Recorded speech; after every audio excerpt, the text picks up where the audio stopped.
And we are back yet again with another awesome show, another masterpiece we're about to put into the books yet again. Today's title is Saying My Name Won't Give You My Fame. The Clout Chasers Exposed. Today we're going to expose some clout chasers because there's a lot of clout chasers. There's a lot of dudes who, in many cases, get close to me so that they can, benefit in some way. Angryman got that fire going. You feel what I'm saying? And it's cold out here in these YouTube streets. It's like a wilderness, Cats is having trouble eating, keeping warm. That's what happens when you struggling to get subscribers and views and support and all of those different things.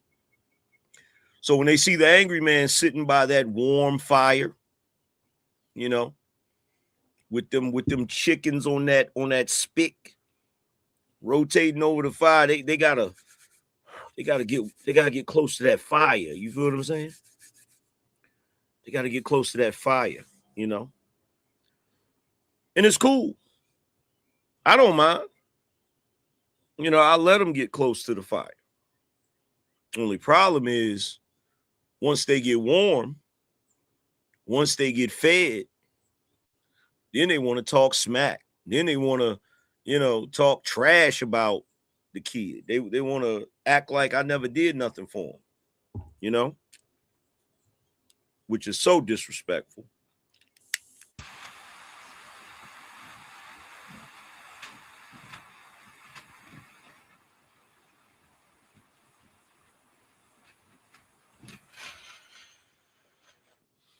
So today,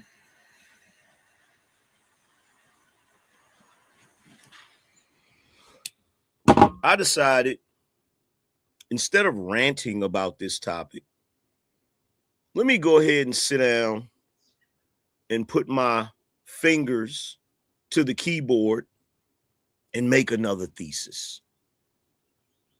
How did y'all like the one I did the other day about women claiming they exceeded men's expectations? Press a 1 if you guys like that show, if y'all like that video. Go ahead and drop a 1 in the chat if you like that video.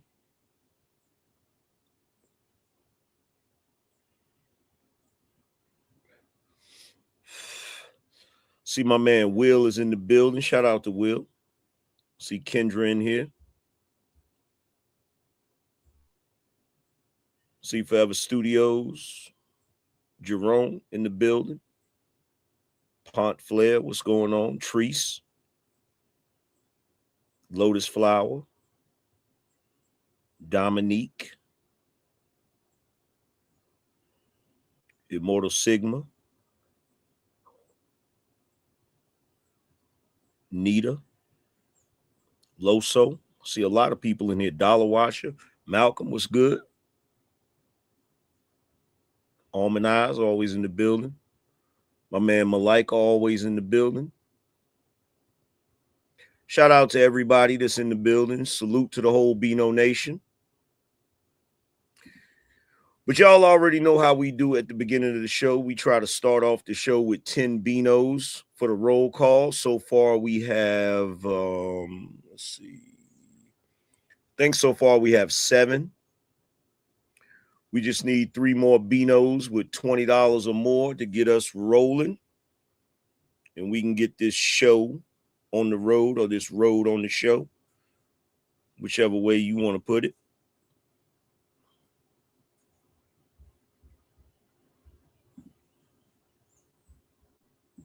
Excuse me, we need 2 more people. We need 2 more people. Need 2 more people on the Bino roll call. So what I decided to do. Now, the other day, I sat down and I wrote out, Appreciate that. We need one more person. So the other day I sat down and I typed up my thesis, right? Matter of fact, before we even go any further, let me make sure I'm using that word properly. He's in there been talking about a thesis.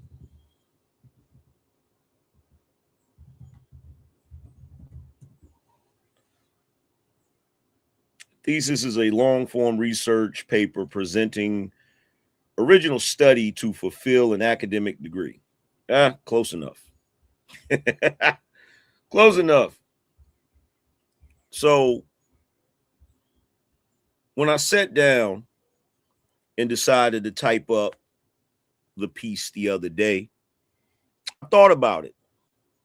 I said, I do a lot of shows off the dome, like just, off the top of my head. I think of a topic, and then, once I think of the topic, I come up with the title. I come up with the subject matter for the show in my head, and I fire up a live and I just go off the top of the dome. Now, sometimes it goes exactly the way I want it to go. Sometimes it doesn't. Sometimes I go off into other topics. I go off into rants about certain things. And sometimes I allow people to derail me from what I'm talking about. Now, the other day, the reason why a certain individual came into the chat room trying his best to derail the show, the reason why he wasn't successful at derailing the show is because I had sat down and typed up everything that I wanted to talk about. So this is what I've decided to do. From now on, whenever there's a topic that I really, really want to talk about, and I really want to hit home, and I really want to remain in the archives, I'm going to sit down and type it up so that everything will be clear, concise, to the point, because I really do some of this content for you guys. I do some of this content to break down certain things so that you can refer back to it and say, you know what, I remember when Angryman talked about this particular phenomenon, whatever it is, because you may experience it in your life and you may say, wow, this situation is similar to what Angryman was talking about on a particular live stream. Now, this particular topic I'm talking about today, there's a lot of you that's probably going to be able to relate to this topic, because everybody that is, doing something right, everybody that is exceeding the expectations of those around them, you're going to have haters. You're going to have haters. And really what they are is fans. They're really fans of you, but their ego won't allow them to just be a fan. So what they have to do is they have to hate on you. They have to talk bad about you. They have to downplay everything that you're doing. But for some odd reason, they can't stop talking about you. They can't stop coming around you. They cannot keep your name out of their mouths. And I'm here to tell you that that is jealousy, pure and simple. There's an individual that, what was that, yesterday? I think this show was yesterday. That was yesterday's show. He came in here. He dropped his little $5 to make his little comments, which, by the way, if you come in here and support in the super chat, but everything you say is an insult, I'm not reading your super chat. That's right. Because I don't need it. I don't need your insults or your money. So if the only way you can send money is to insult me, then cool. We'll take the money. but you're not gonna get a reaction. That's what we're gonna do from now on. You feel me? Because ain't nobody got time for that silliness. It's clear what's going on with you individuals. Every time y'all get into it with me, you're like, oh, here's my moment. Here's my moment to shine. Let me go do some videos about him. Yeah, you did a video and you had what, a little over 100 people watched your video total. Okay, that's cool. Because I hate to tell you, talking about me is not gonna make you blow up. That's not the way YouTube works. The way YouTube works, if you want to have a channel that is succeeding, you have to really put in the work. You have to really put in the work. You can't just talk about somebody endlessly and, you know, hate on somebody endlessly, and that's going to get you a strong following. That's not the way that works. But like I said, we're going to dissect it today. We're going to break down this whole thing point by point, little by little, so that by the time we're finished, nobody will have any misunderstanding of what's going on as it pertains to people who just can't stop talking about the Angryman. But before we get into any of that, first, let's do the Bino roll call. Bino check. If you're in the building, show your work. Drop 20 on the Super Chat or Cash App. Now, the very first Bino that I got to shout out is my man Aaron, who always comes through and shows love. He dropped 4 20s to get us started. So, first and foremost, shout out to Aaron. He said, in process on that Rocky Mountain home, kind of watching my activity. We saw this in the 1990s, George Strait versus Garth Brooks. George is, wait a minute, is this the first message? Let me make sure this is the first message, because he sends messages in order. So let me make sure. Okay, yeah, that's the first message. Let's see, he said, in process on that Rocky Mountain home, kind of watching my activity. I saw this in the 1990s, George Strait versus Garth Brooks. George is the king of country now. MJ level, so is Drake. The only three. Who's Garth? Who's Kendrick? Who's Jay-Z? Drake, George, and MJ, they just mad. Shout out to my man Aaron. That's that Bino energy. And I think that's him sending that for the video I dropped today about Jay-Z. Shout out to him again. He said MJ was just damn good, period. Both Drake and George Strait, one being a real cowboy, have that classic real masculinity. And, well, George owns the quarter horse American futurity in Ruidoso, New Mexico, one of the 3 crowns of horse racing. Drake has the exact same energy. Shout out to Aaron again. That's that Bino energy. Let's see. He also said in 2008 at the Ruidoso Downs and in the northwest corner of George, 7 gallon hat, black suit, $1 million horse. That's the owner. 70 plus hits watching his races. Take away the southern accent, put him in a Lambo, a suntan, and urban clothes, hip hop. Drake can't touch him. Big mad. Appreciate you. By the way, I noticed in one of Drake's videos, he definitely was in Texas because he got the crib in Texas. And he got the horses up there and shit. I was peeping that too. That's that Bino energy. And shout out to Aaron again. He said in the 80s, it was Michael, 90s and 2000s, George Strait, now Drake, the kings of all pop music genres in spite of everyone. And they can't stand it. He's on that level and they hate it. Appreciate you.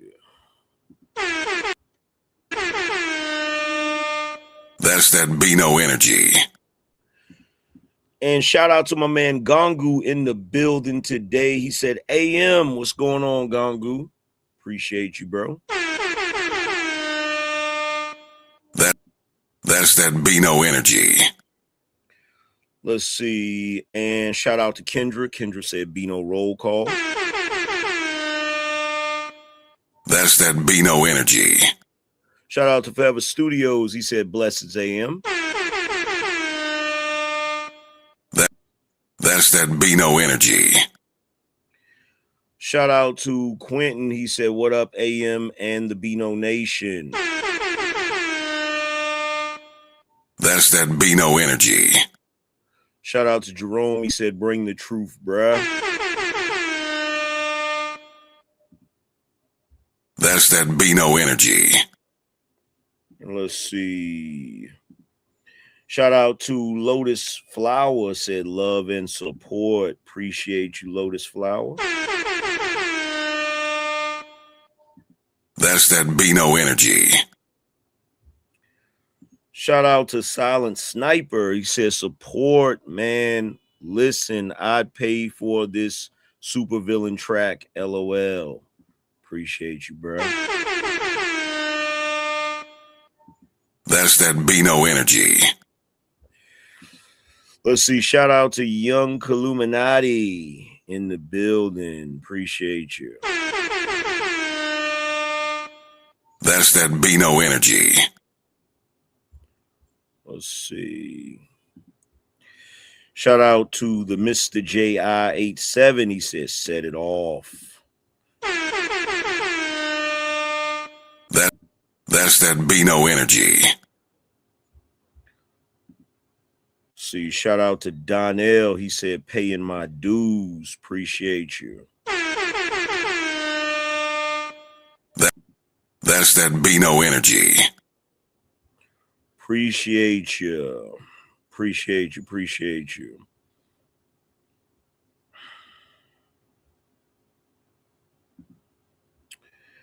Let's see. And that's everybody on the Bino roll call. So let's get into this topic.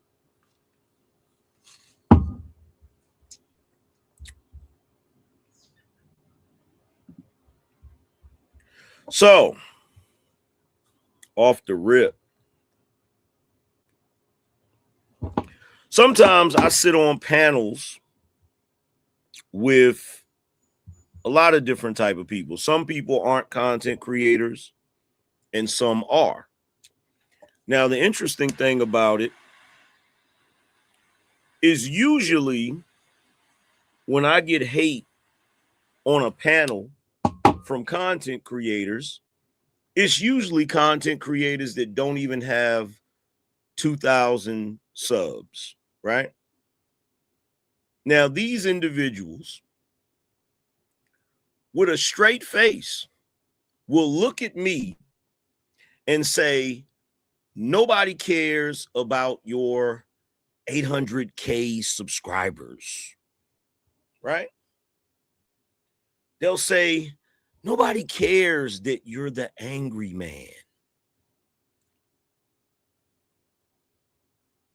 They'll say, oh, you got 800K subscribers, but you only got 400 people watching.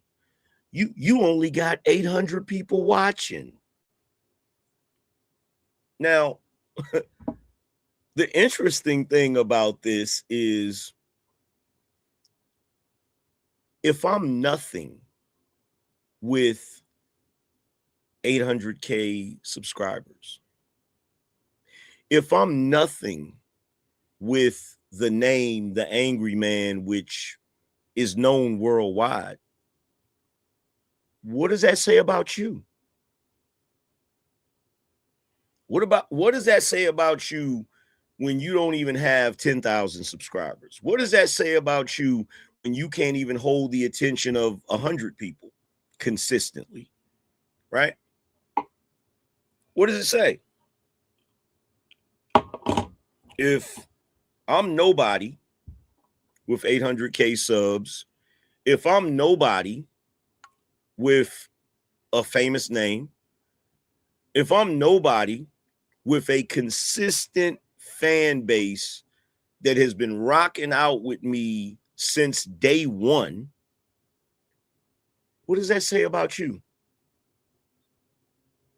When you can't even get over the 10,000 subscriber mark, when you can't get 100 people to consistently watch you every day, right? But see, here's the punchline. The next week, or maybe even a couple days later, or maybe even a couple hours later, the same people will get on their own platform and do a 30-minute video about me, bringing me up on panels, and I'm not even on the panel, doing whole shows analyzing me and analyzing my channel, going to other people's channels that are also big names and saying my name in the comment section like it's going to get them views and clicks. How do you tell me I don't matter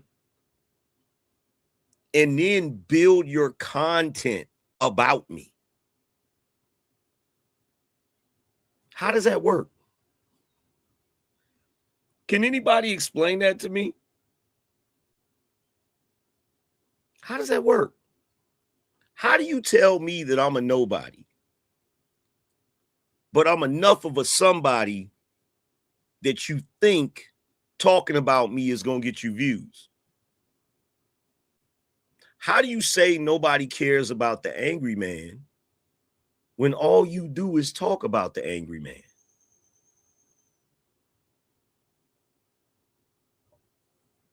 I mean, does that make any sense?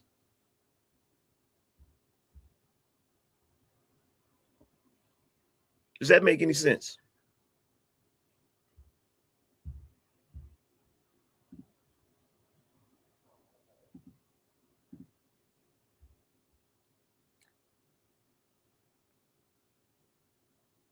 But see, just like in poker, these people have a tell. And the tell is that they can't stop saying my name. I don't care what the circumstance is. If they're on a panel and I'm not there, for some odd reason, my name comes up. I could do show after show after show, week after week, month after month, never mentioning them.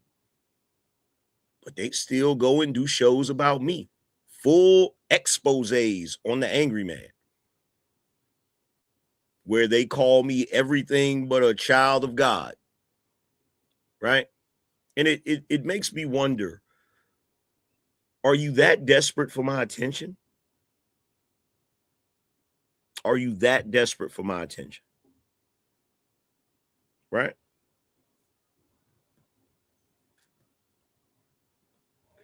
See, a man who genuinely thinks you're irrelevant is not going to talk about you.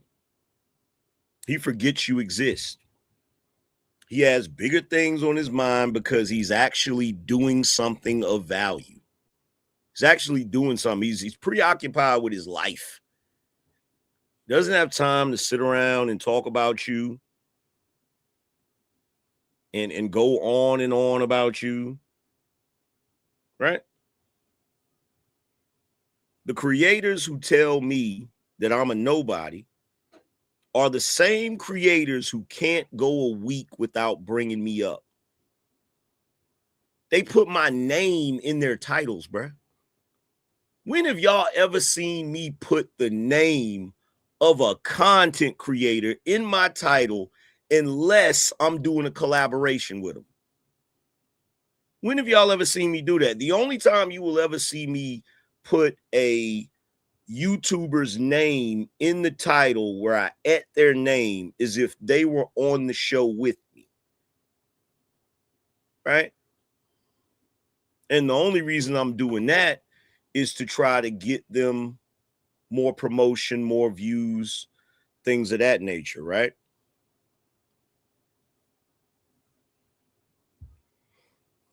Bro, these haters even come at me on other platforms like X.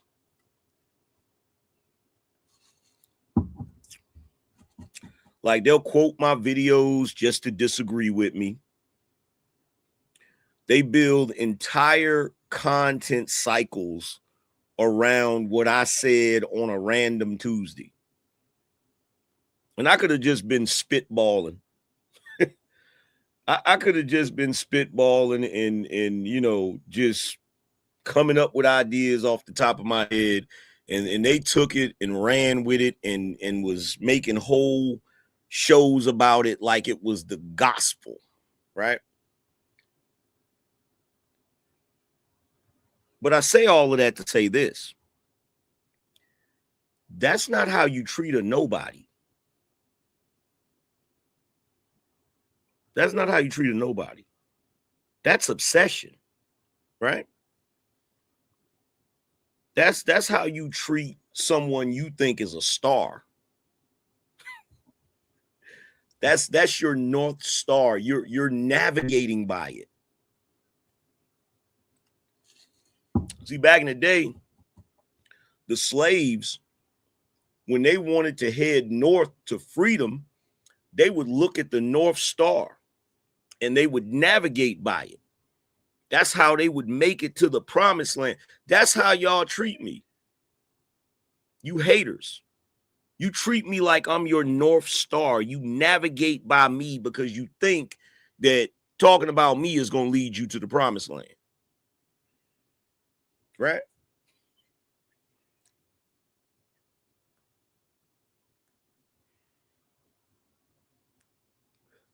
Every day, you come over to my channel to see what I'm talking about. You probably got the bell and the notification thing clicked so that whenever I go live, you know I'm live. So you come running over here because you gotta check the sky. You gotta see if that star is still shining, right?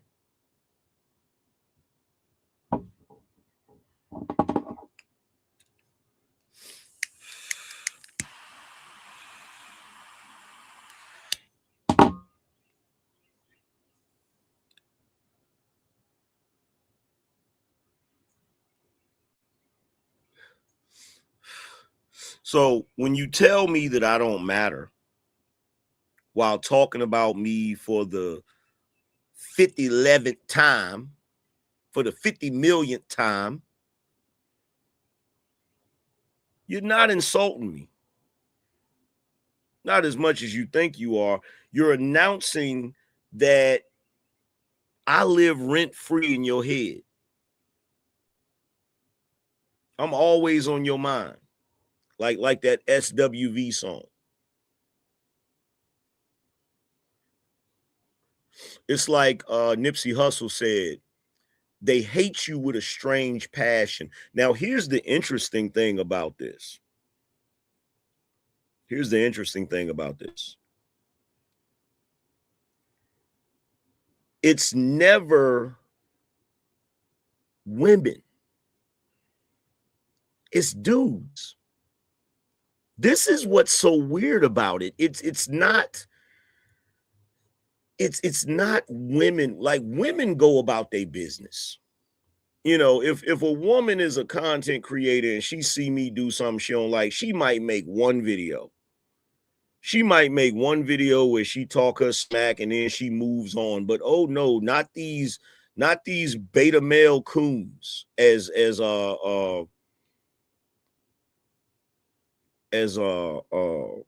David Carroll used to call them. They have this sick obsession and it's weird. It's really, it's that type of obsession that movie stars deal with.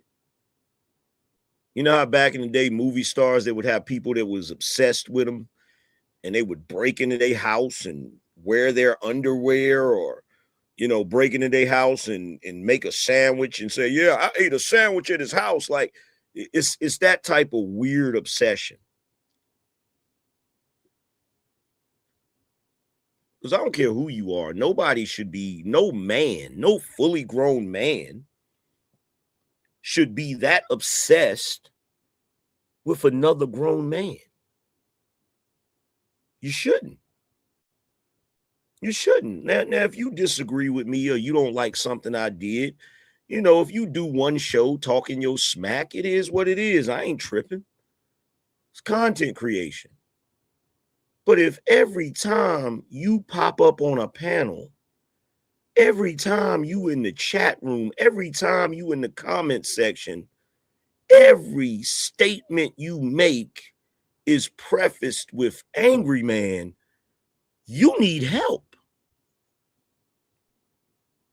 You need to go see somebody about that. That's a sickness.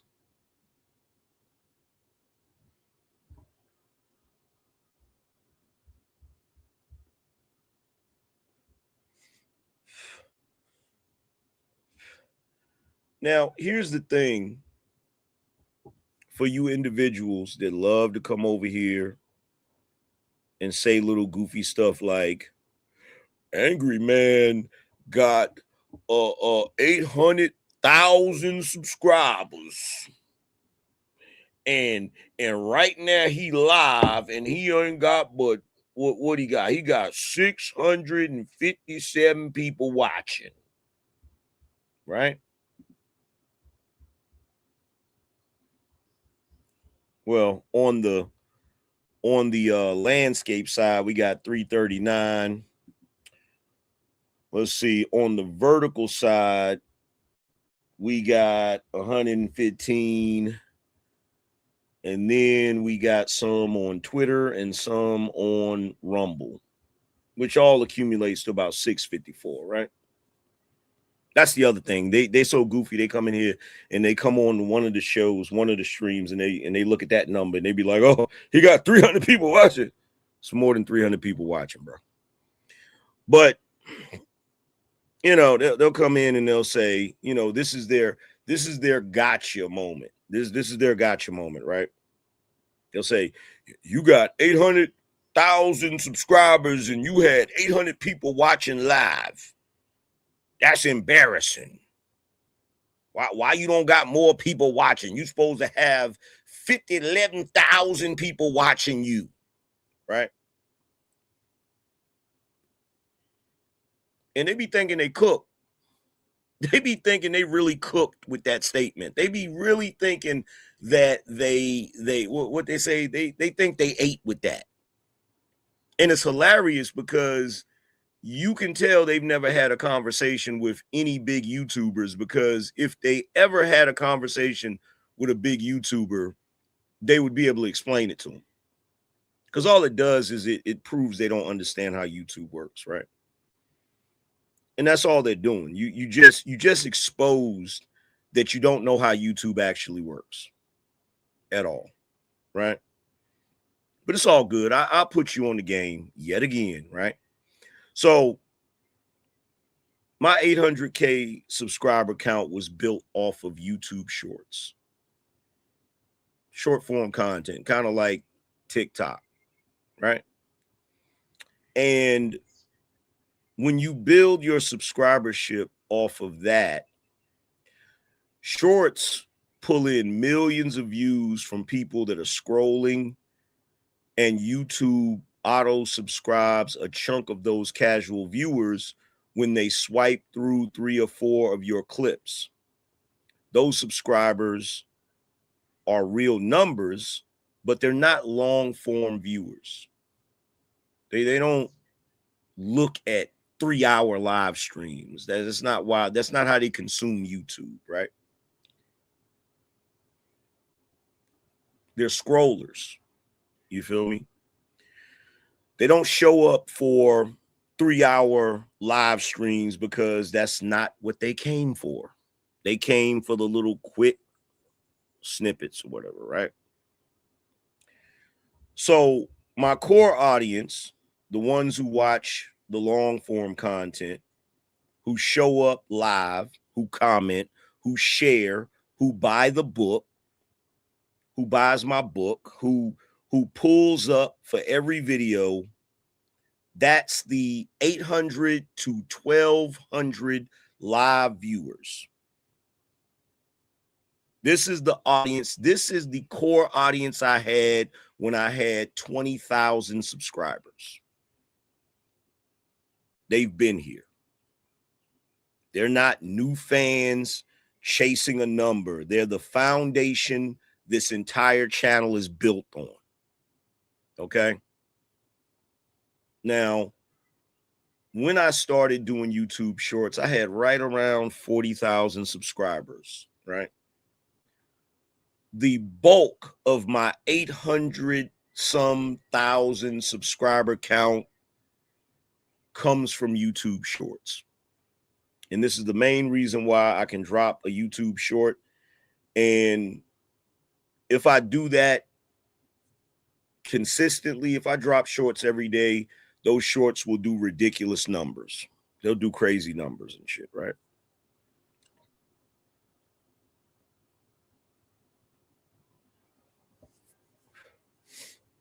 Now, some of y'all would be like, well, Angryman, why are you explaining this to the haters?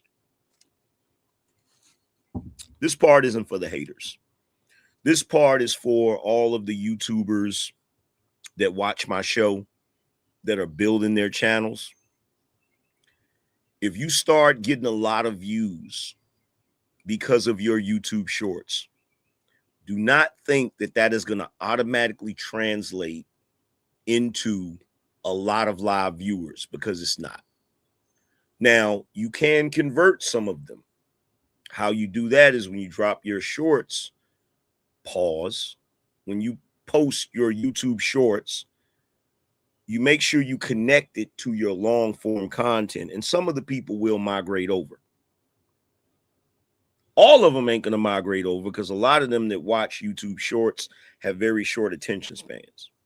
But some will come over, because I'm pretty sure that many of you in here have migrated from my YouTube, shorts and my reels and stuff. You've probably seen those and was like, yo, I wonder what he's talking about on the live stream, and came over. And to those of you that did that, I definitely appreciate you. We're going to try to convert more of you over.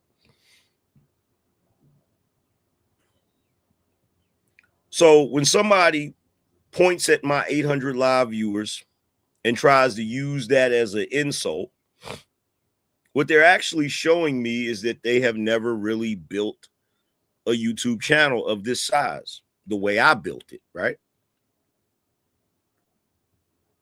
They don't understand that the shorts audience and the long form live stream audience is two completely different ecosystems.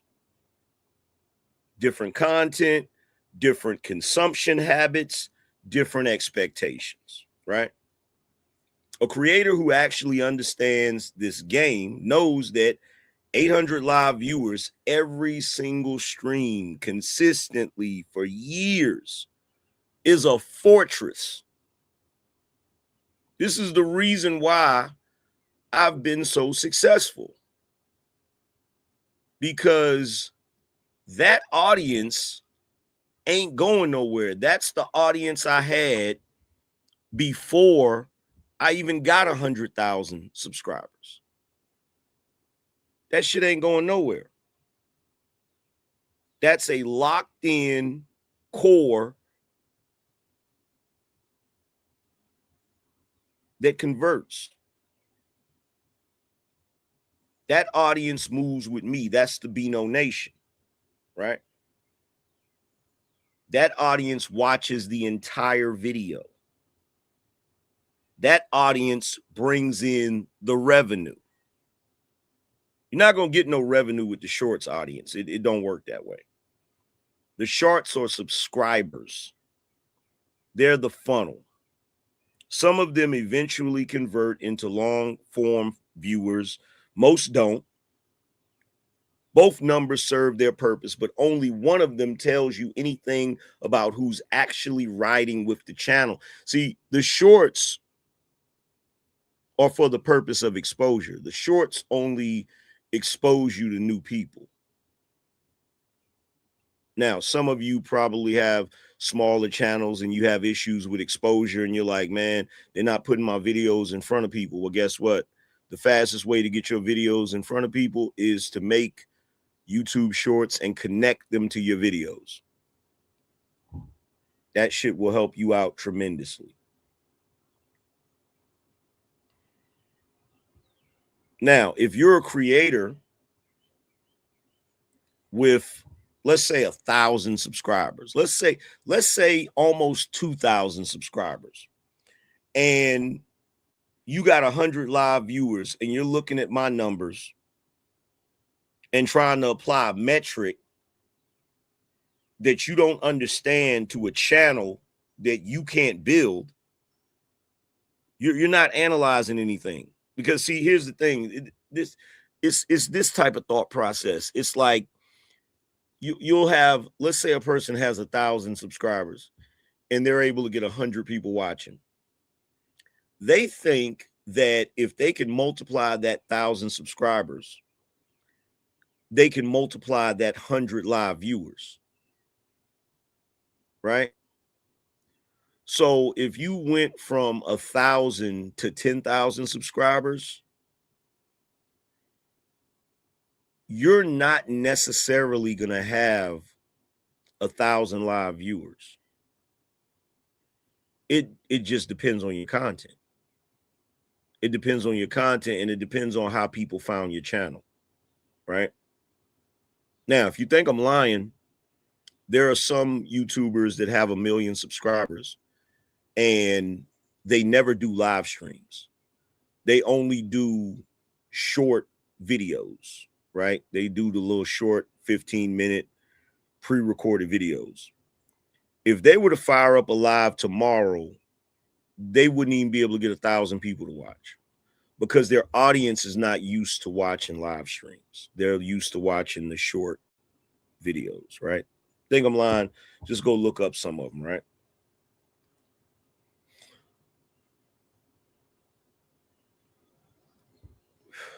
But here's the kicker. Even if the small number they're trying to mock me with is still way more concurrent viewers than you've ever pulled in the history of your channel. So even if you, let's say you have 1,000 subscribers and you are averaging 100 people, you'll say, oh, well, I have a better ratio than you, Angryman, right? But then when your show is over, you don't even have 1,000 views on that video, on that live stream. When my show is over, I've got thousands of views on my live stream.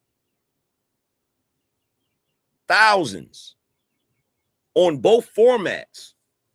Thousands on the landscape side, thousands on the vertical side, right? In fact, let me see. Let me go to the last video.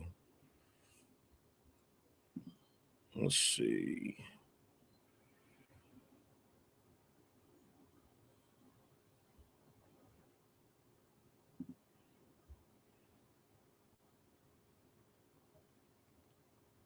So yesterday,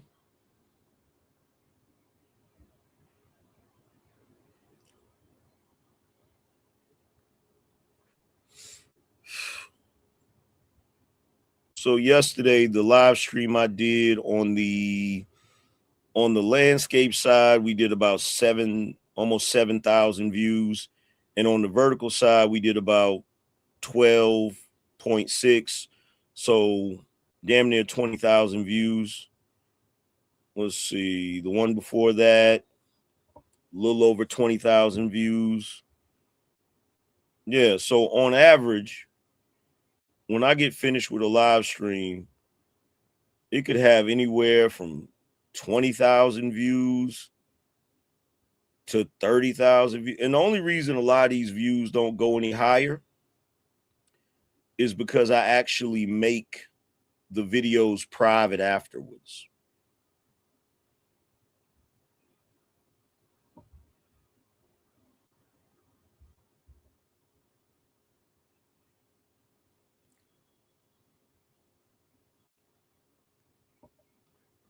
Now, if I were to leave them up, that would be a whole different story.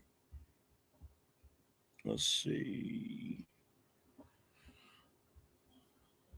But y'all already know when it comes to my live streams, I don't really leave those up like that. I usually take them down because it's not evergreen content.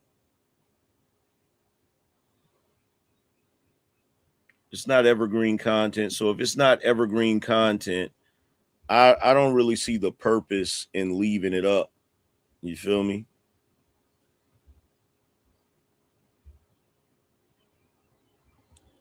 So let's see. Can we pull this up? Yeah. All right. So this is the stream from yesterday.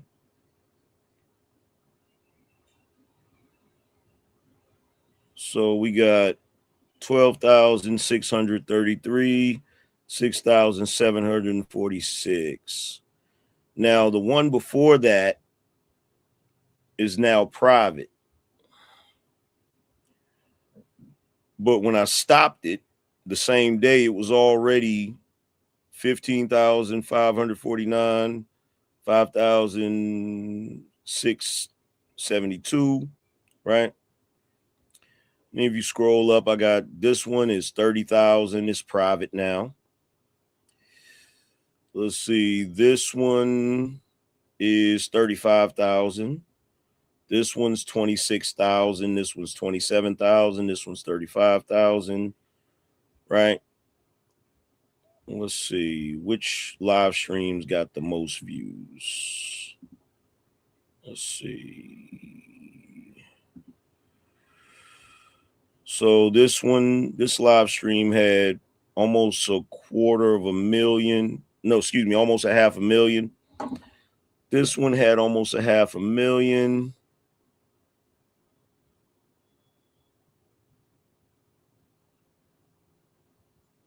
And a lot of these are private now. So they're not even getting new views. A lot of these are private. They're not even getting new views. Let's see. Then you go to shorts. Let's see. These are the shorts I dropped. This is one I dropped. What was it yesterday? This got 108,000. This one got 117,000. See if we got any big ones. That's 97,000. Let's see. Do we got any big ones? 146,000. And I got a bunch of shorts that's private too. These are private. But before I made them private, 17 million, 9 million, millions of views. You feel me?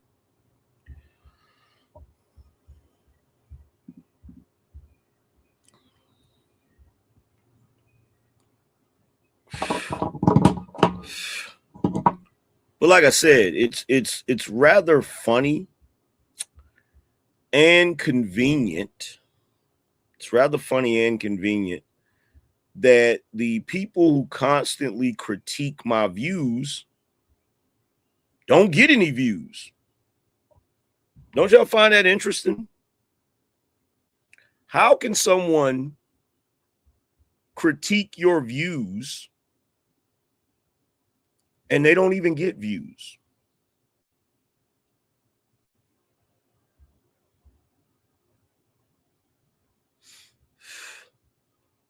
How does that work? Does anybody understand that? Because I don't understand it. How does that work? How do you talk about somebody and their views and you don't even get views?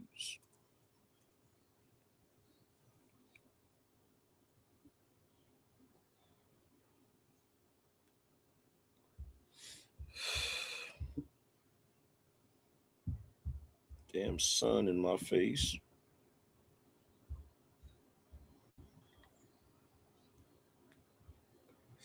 So this is the strategy. Some people call it I call it trying to shine off of somebody else's light, right? Some people call it destiny swapping, right? The whole game that these low-level creators are running is the same. Attach themselves to a bigger name and hope the algorithm carries them. It's clout farming with extra steps. You see it everywhere. Smaller creators reacting to bigger creators' videos, subtweeting bigger names for engagement, calling out bigger channels to start fake beef so the audience notices them. It's a strategy. It's a losing one, but it's a strategy nonetheless, right?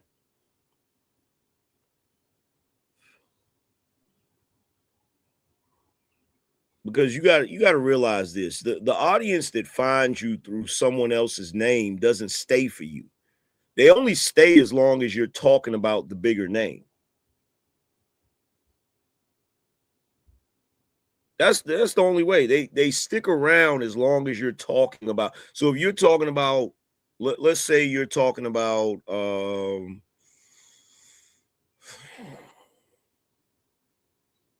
let's say you're talking shit about Fresh and Fit. If they like your content because you're talking shit about Fresh and Fit, they're gonna leave as soon as you stop talking about Fresh and Fit. As soon as you stop talking shit about Fresh and Fit, they're gonna dip out. They're gonna bounce, right?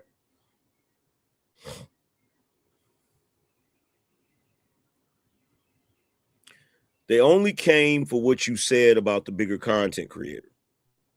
The moment you stop talking about them, your views collapse back to zero. That's why these dudes can't stop. They're trapped. They build their audience on a bigger content creator's name. And the second they stop saying that name, the people start disappearing.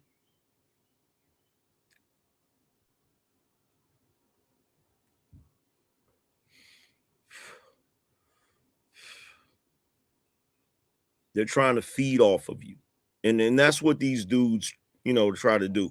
They're trying their best to make they bones off of the Angryman stimulus package.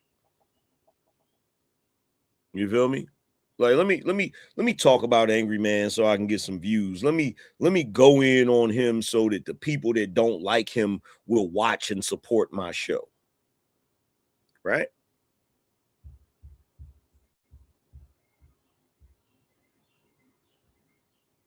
Now, here's the irony. Here's the irony, and this is the part that they don't really realize, right? As a matter of fact, y'all hold on. I got to get this sun off my back. Hold on 1 second, you guys. Stay right there.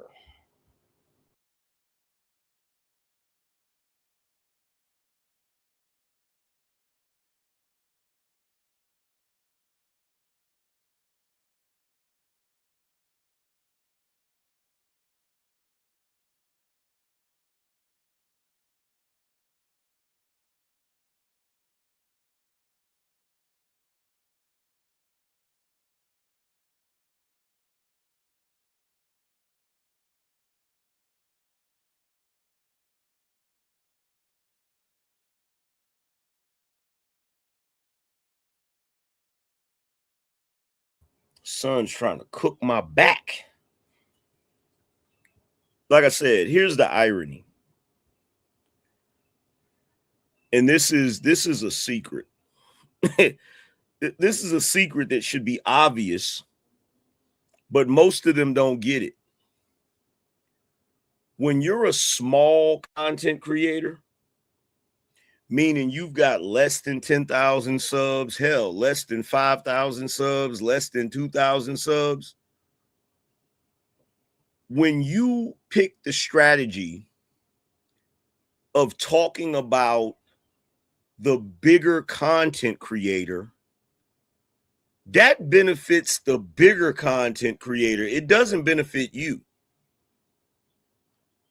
because you're not the only person using that strategy, right? See, if a bigger content creator punches down, if they talk about you, that may cause some of the people from his audience to come over and watch you, but they're not going to stay. And the reason they're not going to stay is because your content sucks. You're not good at this shit, because if you were good at it, you wouldn't be a small content creator. Now, of course, that's going to depend on how long you've been a small content creator. If you've been a small content creator for years, then it just means this just ain't your thing. You're not good at it, right?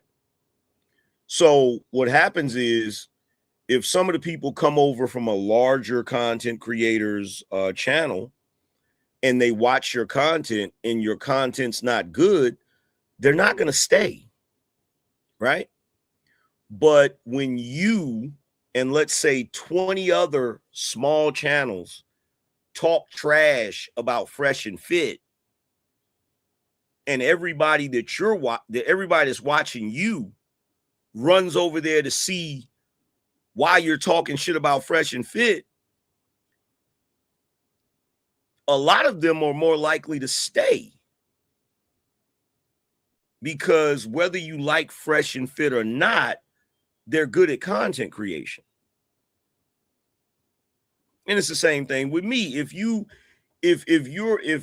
there's 20 small content creators out there, if there's 20 channels out there that's less than 5,000 subscribers, you may have people watching you that never saw me before.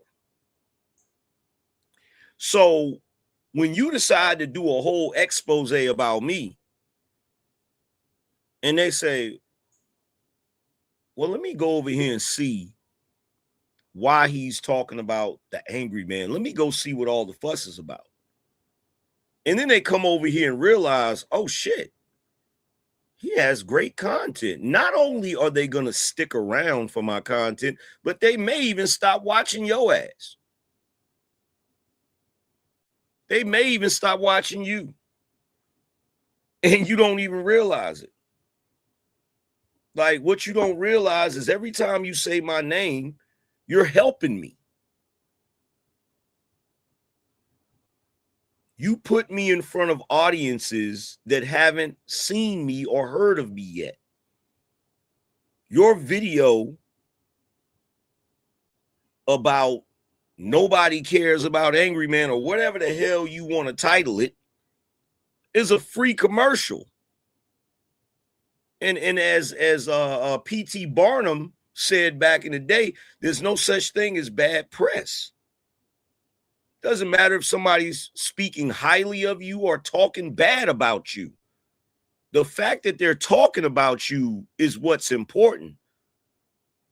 You're supposed to start worrying when they stop talking about you, right?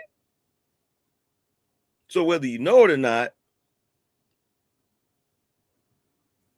you're giving me free promotion to your followers.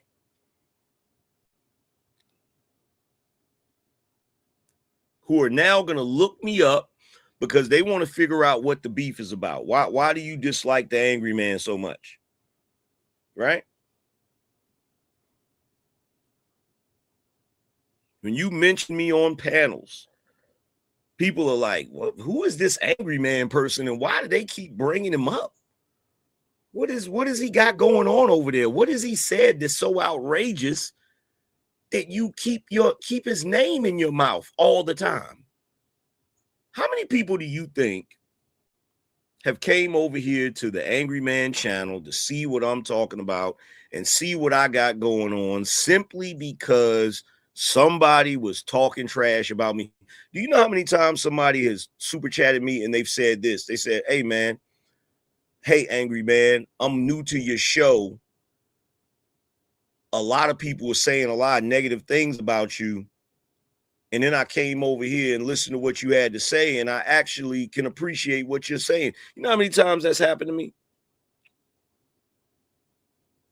It's happened more times than I can count, right?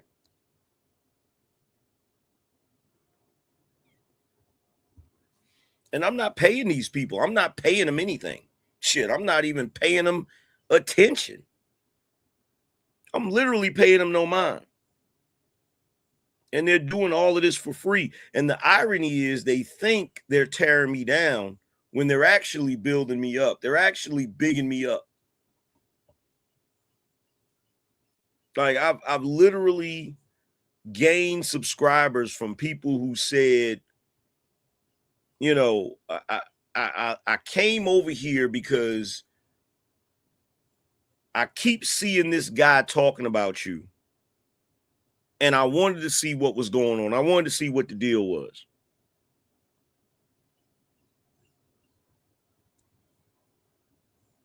And that's a direct quote from numerous people.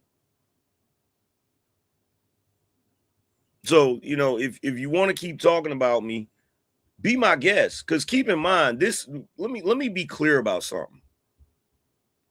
Let me be clear about something.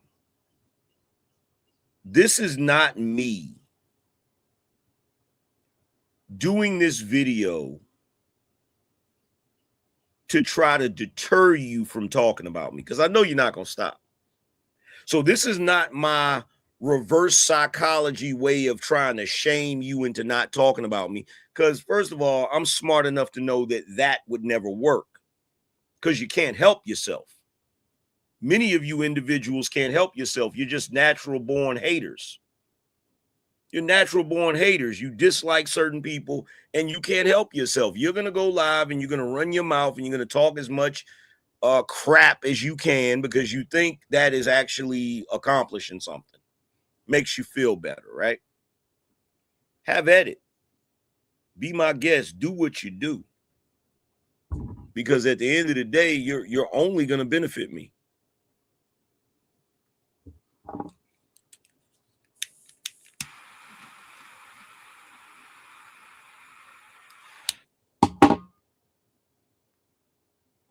It's kind of like the movies, you know, the movies where somebody will invent a time machine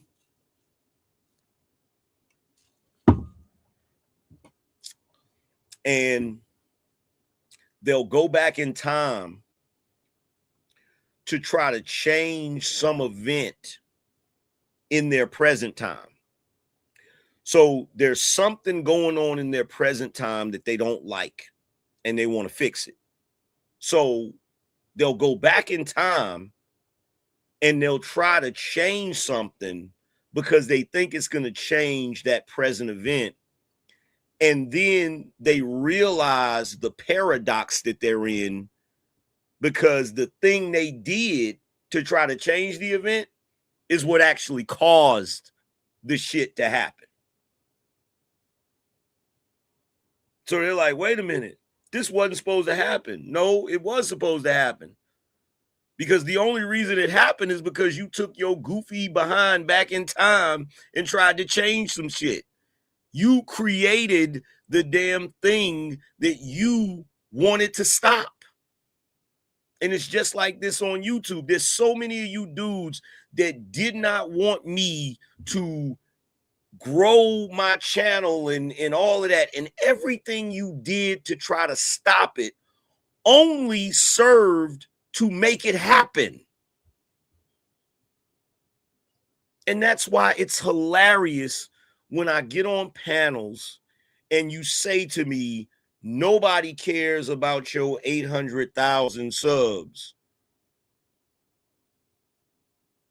Translation, I don't like that you have 800,000 subs. Nobody cares that you're the Angryman. Translation, I hate the fact that you're the Angryman and you're popular.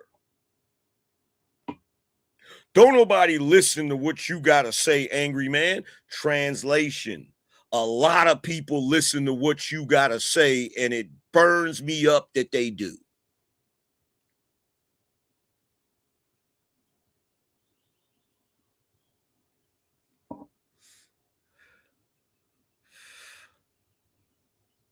Sound about right? Does that sound about right?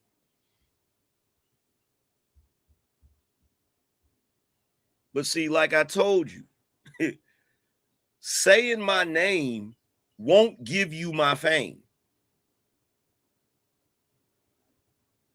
Trying to dim someone else's light doesn't make your light brighter. I don't know why y'all don't get that. I don't know why y'all don't understand that.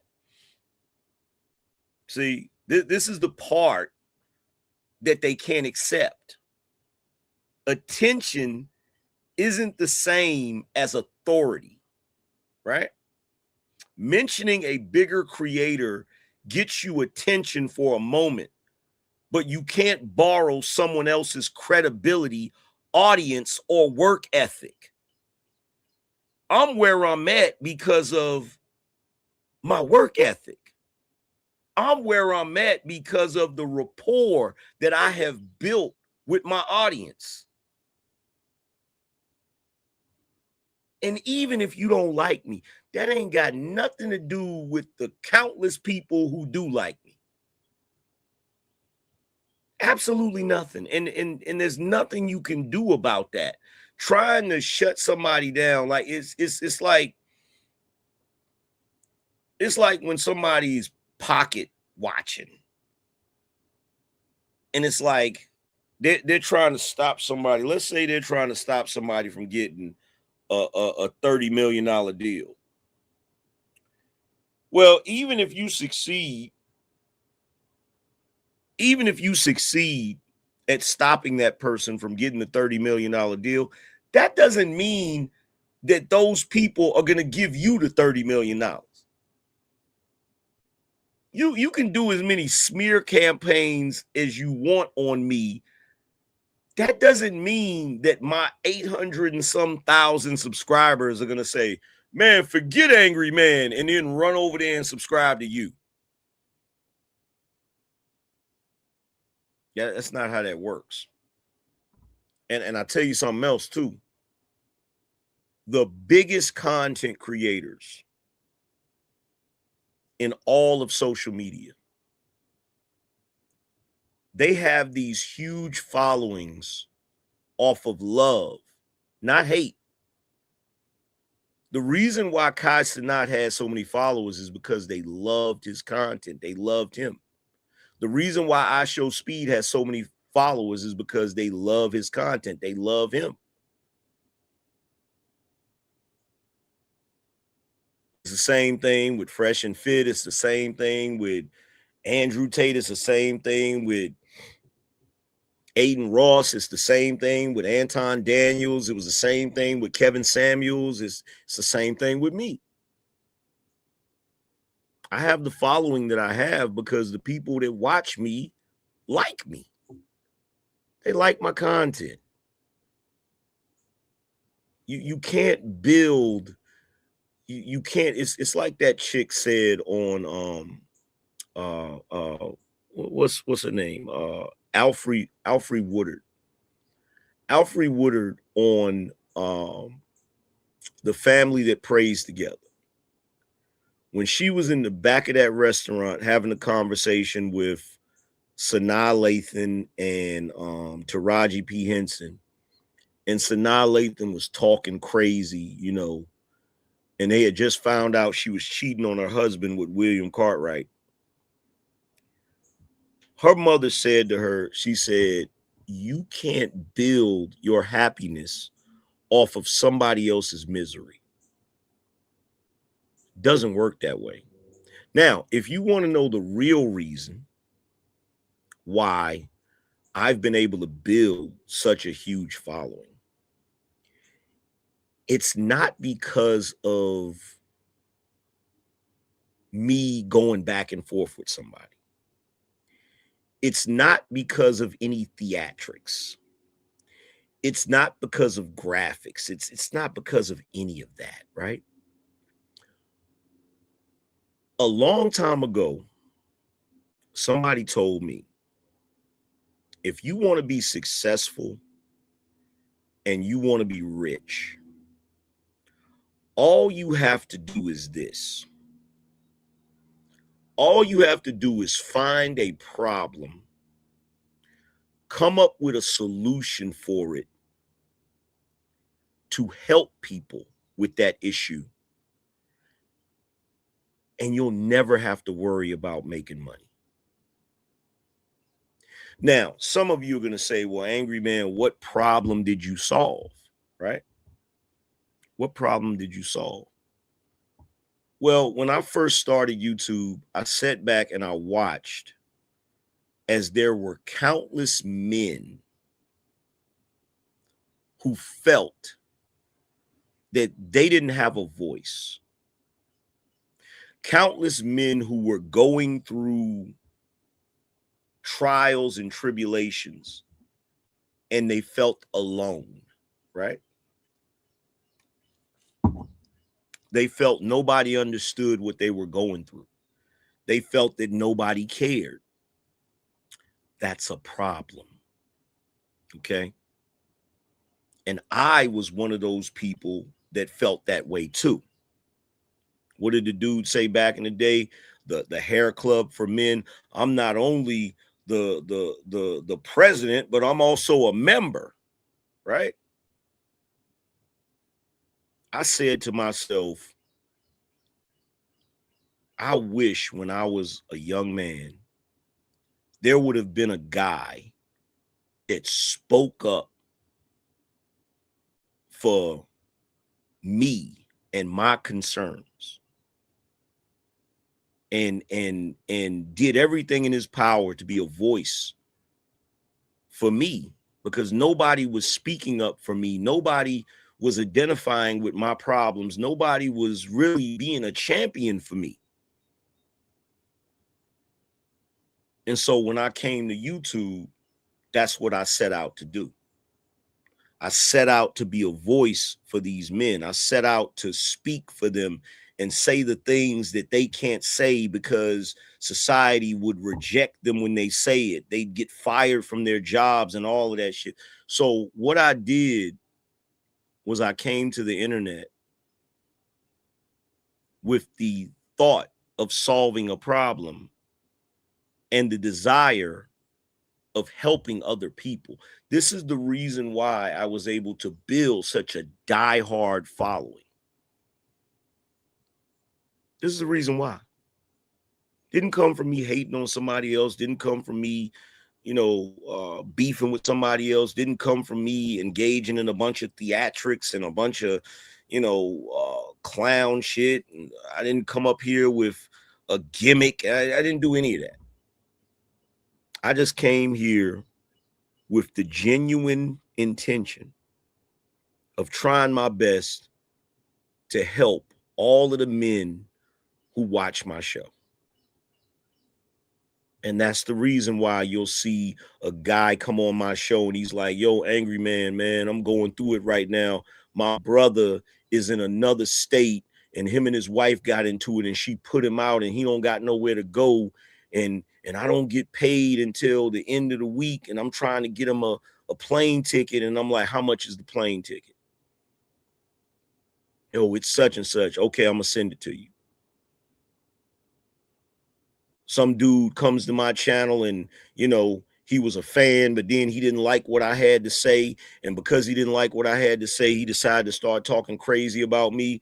And unbeknownst to me, he had went out to Texas because he went out there for a job and got out there and couldn't even start work because they had a bad storm out there and everybody was pretty much pent up in the house. He's pent up in a damn hotel room with no money for food, no money for anything. And he hits me up in an email. Look, man, I know I was talking crazy about you and we had our differences, but man, I'm in a really messed up spot and I don't got nobody else to turn to.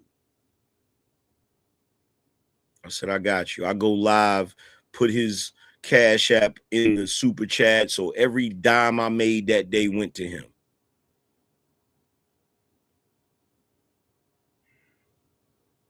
I do stuff like that. That's the reason why I have a diehard following. It ain't because of talking points. Because that's really what a lot of you cats hate me for is talking points. How could you watch the Angryman? Did you hear what he said about? People that watch me don't give a damn about none of that. Because they know who I am. If they've watched me long enough, they know who I am to my core. So if I say something one day that they happen to disagree with, it's like, well, I don't agree with Angryman on that, but I still rock with Angryman because he a real dude. He a stand-up guy. And that's the part y'all don't get. That's the part y'all don't get. Y'all don't know how to reach people where it matters, which is here. This is where it matters, not here. So y'all be trying to reach people here in your content. I reach people here. You feel me? And that's why people watch my content. That's why they watch my content. That's why they show up for me. You feel me? Because they know I have no problem showing up for them.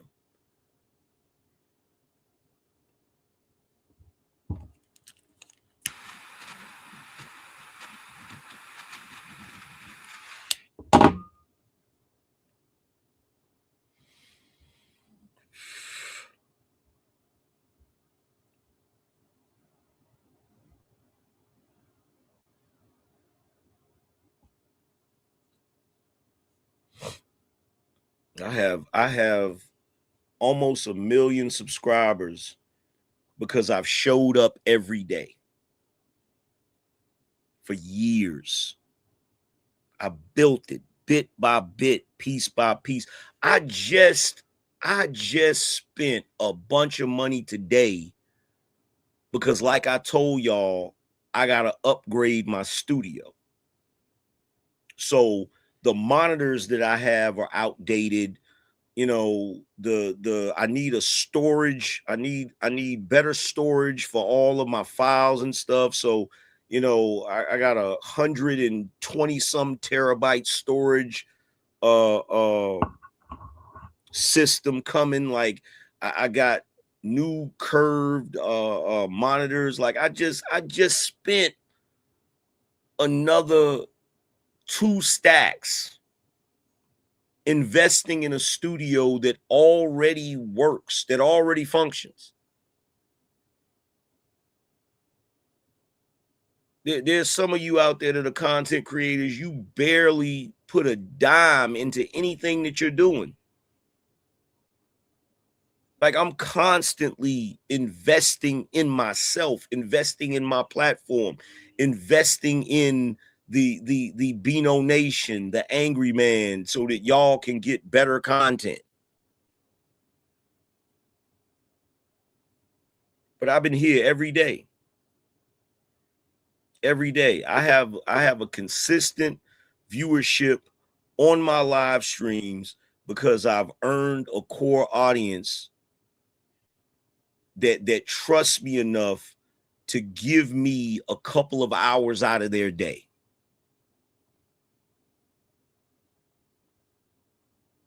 They'll come and rock with me for a couple of hours. Not because I was lucky, right?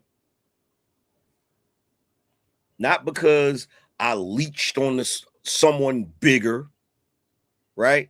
Another bigger content creator. Not because the algorithm liked me more one random week. I built this. I built it. I put blood, sweat, and tears into it. That's why they rock with me.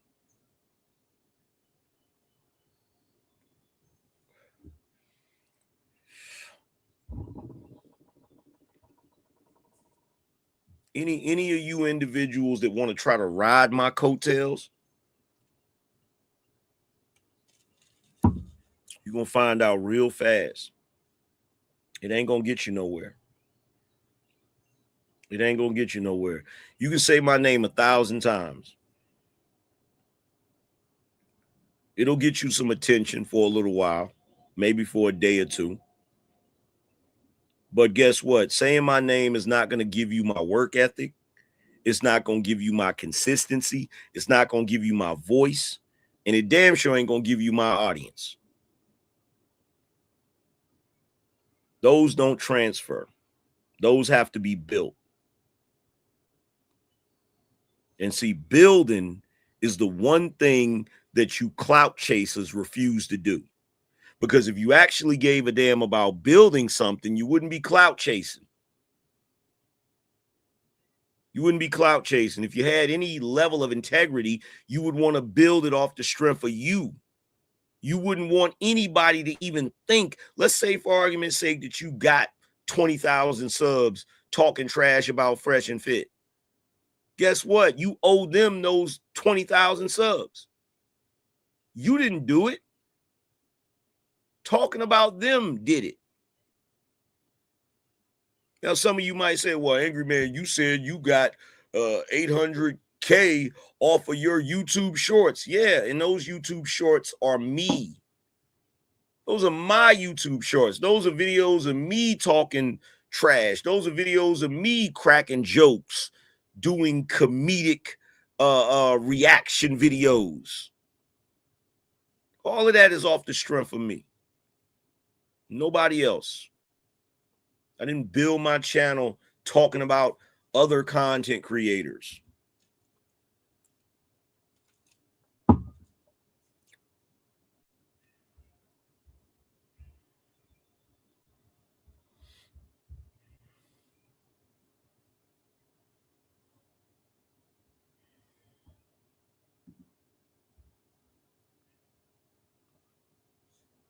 Reason.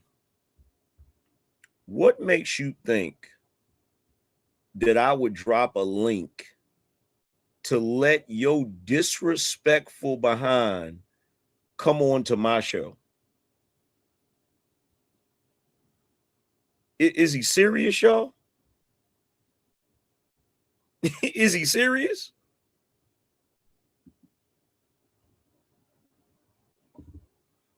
Is he serious?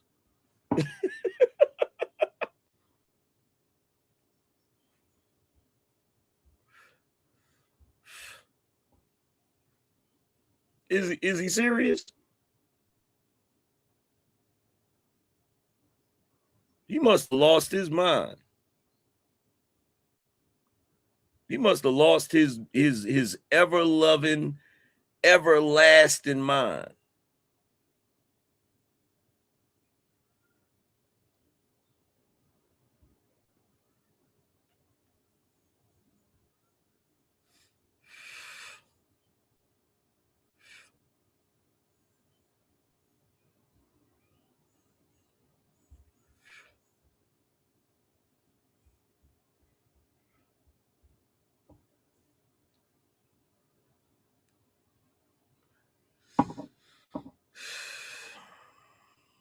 You say he's a special kind of fool? Nah, he's a special kind of slow.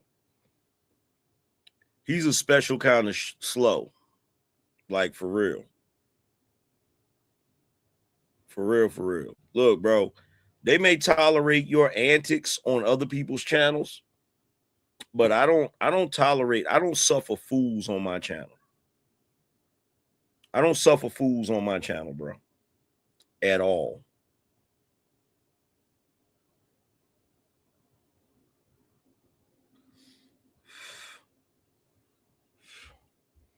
Going back to what I was saying.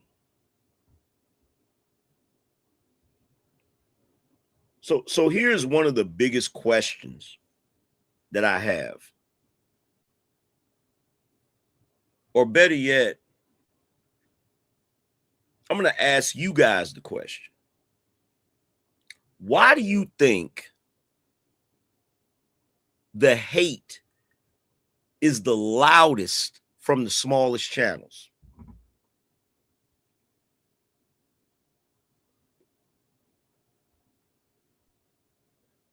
Why do you think the hate is the loudest from the smallest channels?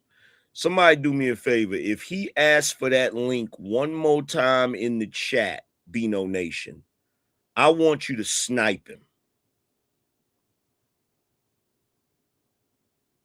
If he asks for that link one more time, I want you to snipe him and get him up out of here.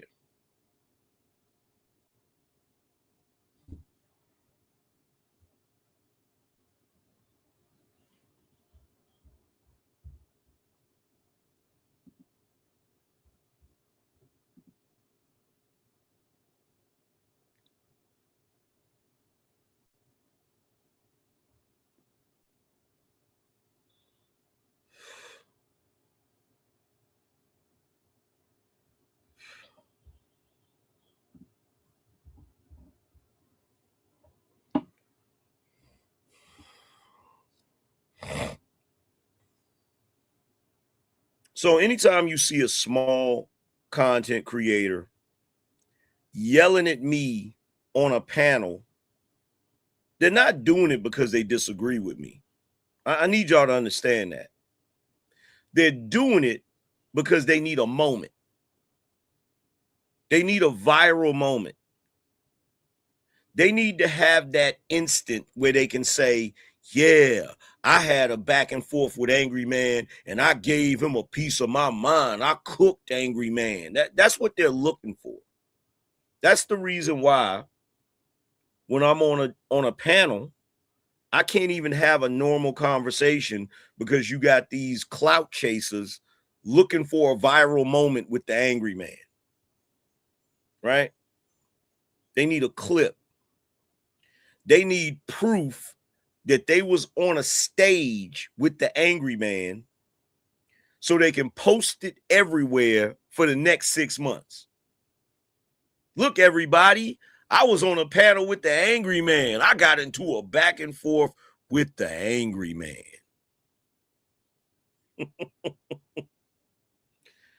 If you notice, the bigger content creators don't do this with me. If you notice, anytime I'm on a panel with content creators that are either at my level or bigger, it's always respect. They never come at me crazy. They never do all of that extra stuff, right?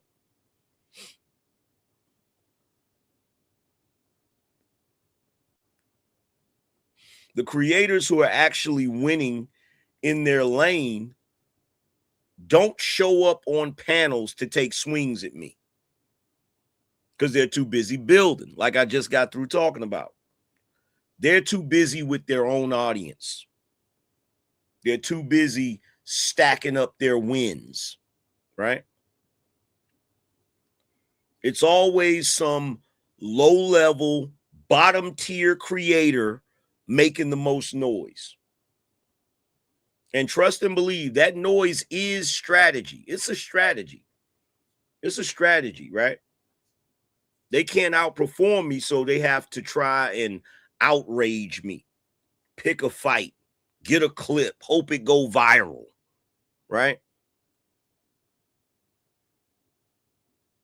The problem is, even when it goes viral, the audience figures out within 30 seconds who actually has the substance. And the small creator gets a brief spike in views that fades, while I get a permanent new subscriber who came to see what the noise was about. It just keeps happening over and over again. It keeps happening over and over and over and over and over and over and over.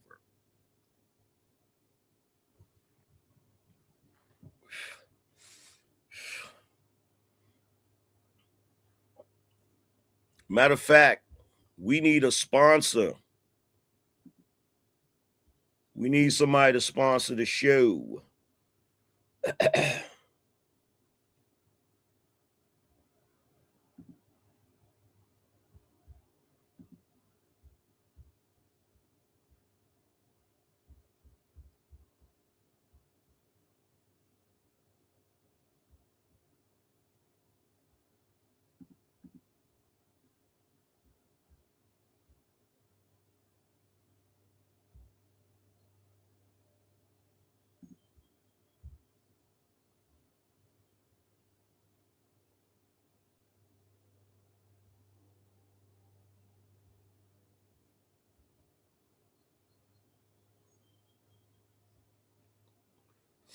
Matter of fact, I think we're at the point where we can do some super chats before we move forward. Yo, make sure you guys are sponsoring the show. Real talk. It's that time again. We going up. It's time to read the super chats.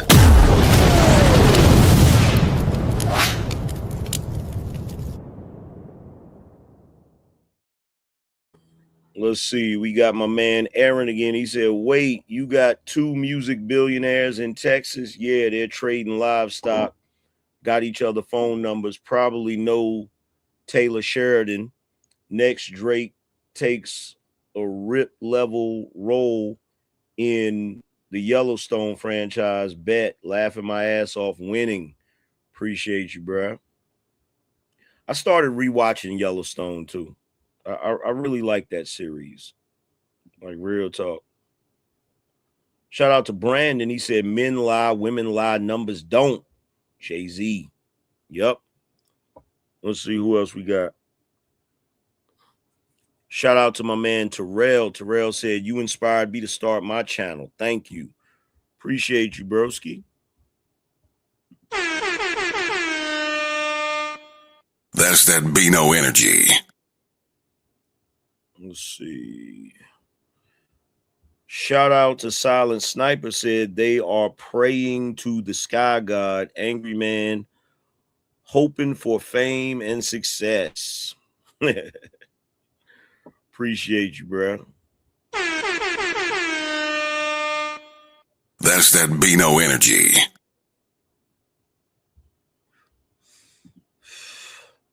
Shout out to C-Train for the membership. Shout out to A Bit of Smart, said not the Count of Mont E Negro must be silenced. Let's see. Shout out to Malika. He said, peace, big homie. Appreciate you. Shout out to A Bit of Smart, said, and remember, just for lames is applied rectally. Haha. Let's see. Shout out to Kaz, said Jay-Z bitter because Drake dissed him while breaking his record. That's a fact. Shout out to Wanda for the membership. Appreciate you. Shout out to Eugene, said, what's up, Angryman? What's up, Bino Nation? What's going on, fam? Shout out to Wanda, said, yes, I said that from seeing you first on Ali channel, and then I started watching you. See what I mean? Appreciate you for coming over.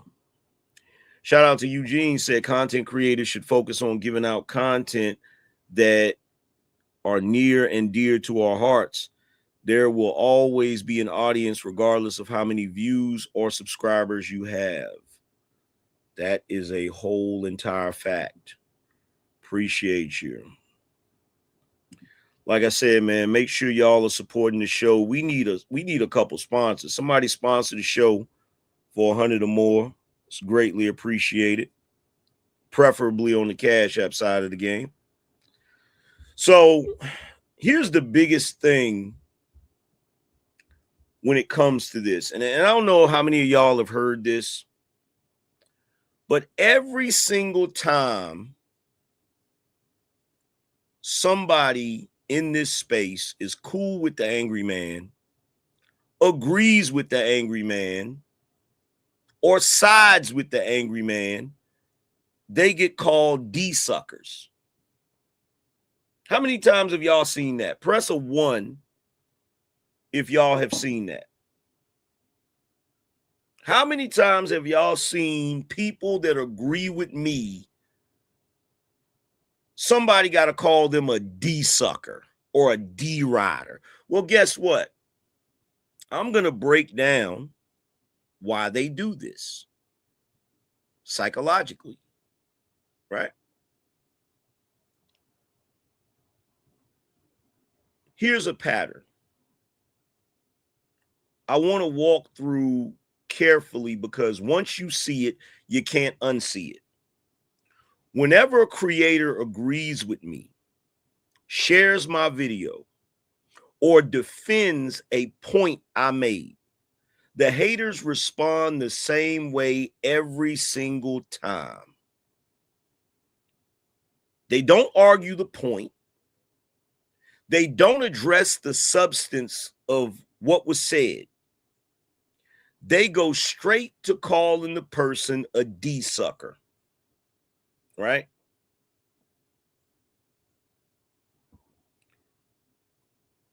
They'll say D-sucker, they'll say D-rider, they'll say yes men, they'll say, well, of course the Bino Nation is going to agree with you, angry man. Whatever variation of the insult that they come up with, it's always weak. It's always weak. Now you got to stop and ask yourself why. Why do they do this? What is the purpose of doing this? Because if you notice, when somebody agrees with them, they don't think that that person is a D-sucker or a D-rider. A lot of these individuals, they'll be on panels teaming up on people. Nobody accuses them of being yes men. Nobody accuses them of being D-riders.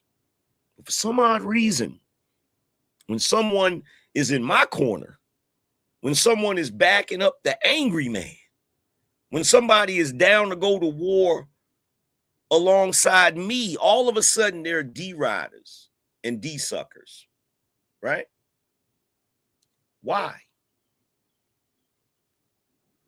Why is the first response to someone agreeing with me to publicly humiliate them with sexual mockery? Why? I'll tell you why. Because the worst thing you can call another grown man is a D-sucker. That's the worst thing you can call somebody. But here's why they do it. Because they can't beat the argument. So instead of dismantling what was said, they make it socially costly to be seen agreeing with me. Right? And see, that's not proving your elegant, immaculate debating skills. All that's proving is that you're a controlling, manipulative, gaslighting narcissist. That's all that proves. And once you understand that, you understand what type of person you're actually dealing with.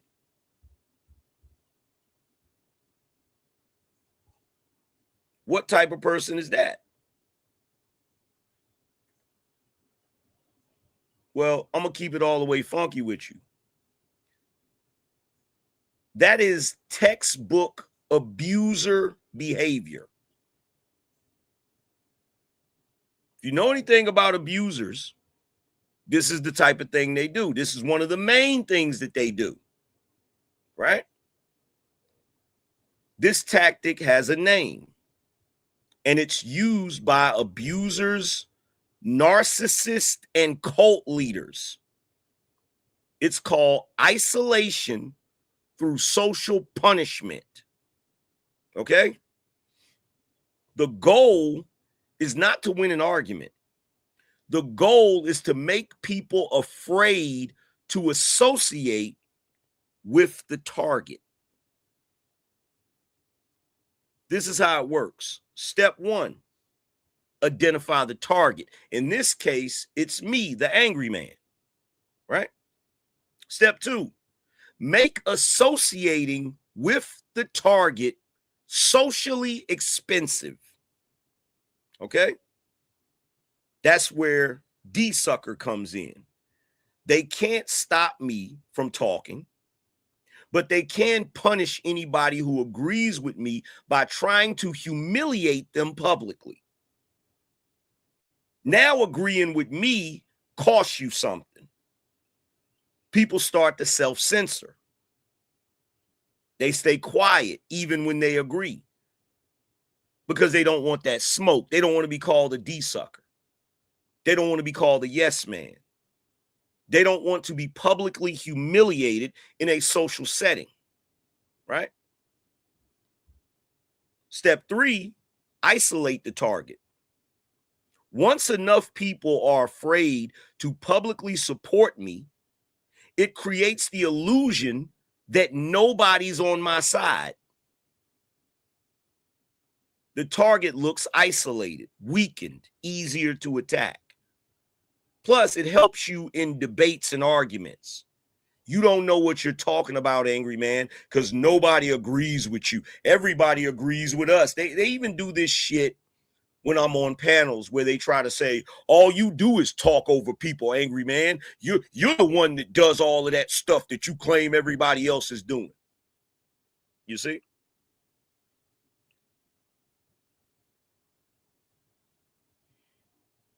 Step 4 is to condition the audience. Over time, people associate liking me with being mocked, ridiculed, called gay, called a fanboy, called pathetic. The conditioning takes hold. Eventually, some of them start to dislike me purely because liking me costs them socially. I'm pretty sure y'all heard my man Izzy Band say numerous times, you know how much crap I have to deal with because you're my friend? How many times have y'all heard that?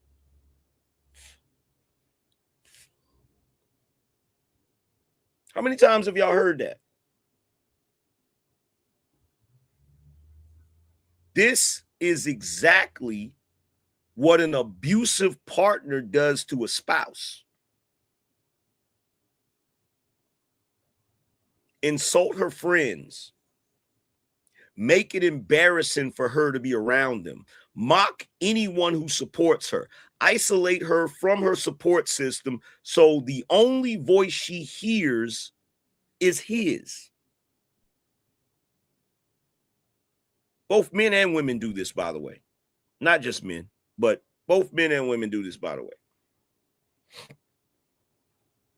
That's exactly what a cult member, like that's what a cult does to cult members, right? They punish anybody outside the group who validates the member. They make connecting with the outside world embarrassing. They cut them off until they, the cult, is the only source of approval, right?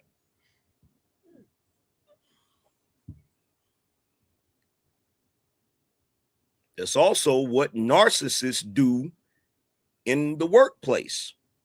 Trash anybody who likes the rival, mock the people who praise their work, make it socially toxic to be on the wrong side, control the room through humiliation, right? The fact that this is the go-to tactic against me tells you these people aren't critics. They're abusers using abuser tools, right? Online, in public, out in the open. And the only reason they get away with it is because nobody's naming the tactic. Well, I'm naming it. I'm naming it. There's a bunch of you individuals that know you cannot defeat my argument logically. You're not smart enough to defeat my argument. Because if you really want to be honest, I'm not oblivious to why a lot of you individuals don't like me. The reason why a lot of you individuals don't like me is because, put plain and simply, I'm smarter than you on numerous levels. And so whenever we get into a back and forth,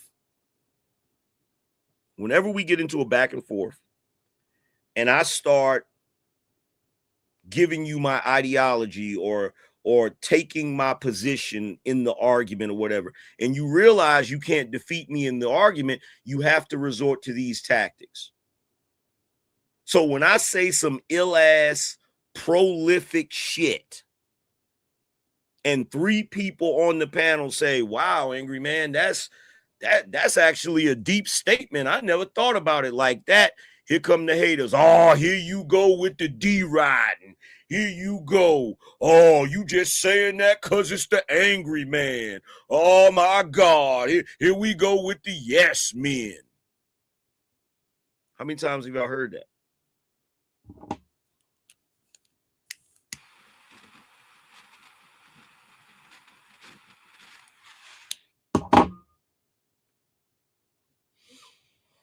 How many times have y'all heard that?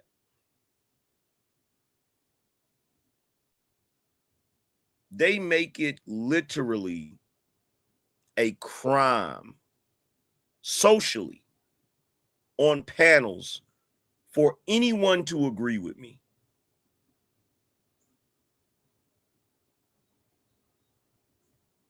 Because that's the tactic. The tactic is, if you can't defeat me in an argument, let's just pretend like I don't know what I'm talking about.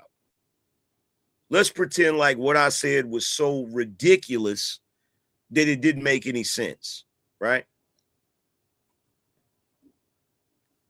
Like, for instance, watch this.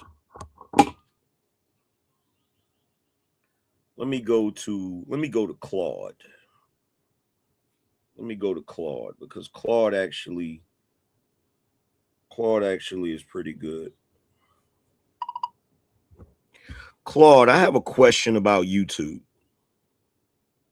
Sure. What's your question about YouTube? If I have a channel that has 20,000 subscribers and I get an average of 500 to 1,000 live viewers on a live stream, and then all of a sudden I get a influx of subscribers due to my YouTube shorts. Let's say I put out YouTube shorts and now I've been able to grow the channel to 500,000 subscribers because of the YouTube shorts. Does that mean that my live viewers on my live stream is going to increase by the same amount of subscriber increase that I have? Nah, not necessarily. So here's the thing. Subscriber growth and live stream viewership don't scale at the same rate. Those YouTube Shorts viewers are a different audience, right? They're consuming quick, snappy content, but that doesn't automatically translate to people showing up for your longer live streams. You might see some lift in your live stream numbers, but it'll probably be way less proportional than your subscriber bump. Like, you could go from 25x more subscribers, but only see, say, double or triple your live viewers. A lot of those Shorts acquired subscribers might never tune into your live streams at all. They're just casual viewers who liked one clip. Your core live stream audience is usually the more engaged, dedicated segment. Isn't that what I said? Isn't that what I said? But see, if I were to say that and break that down, somebody would be like, oh, you don't know what you're talking about, Angryman. You just saying stuff, right?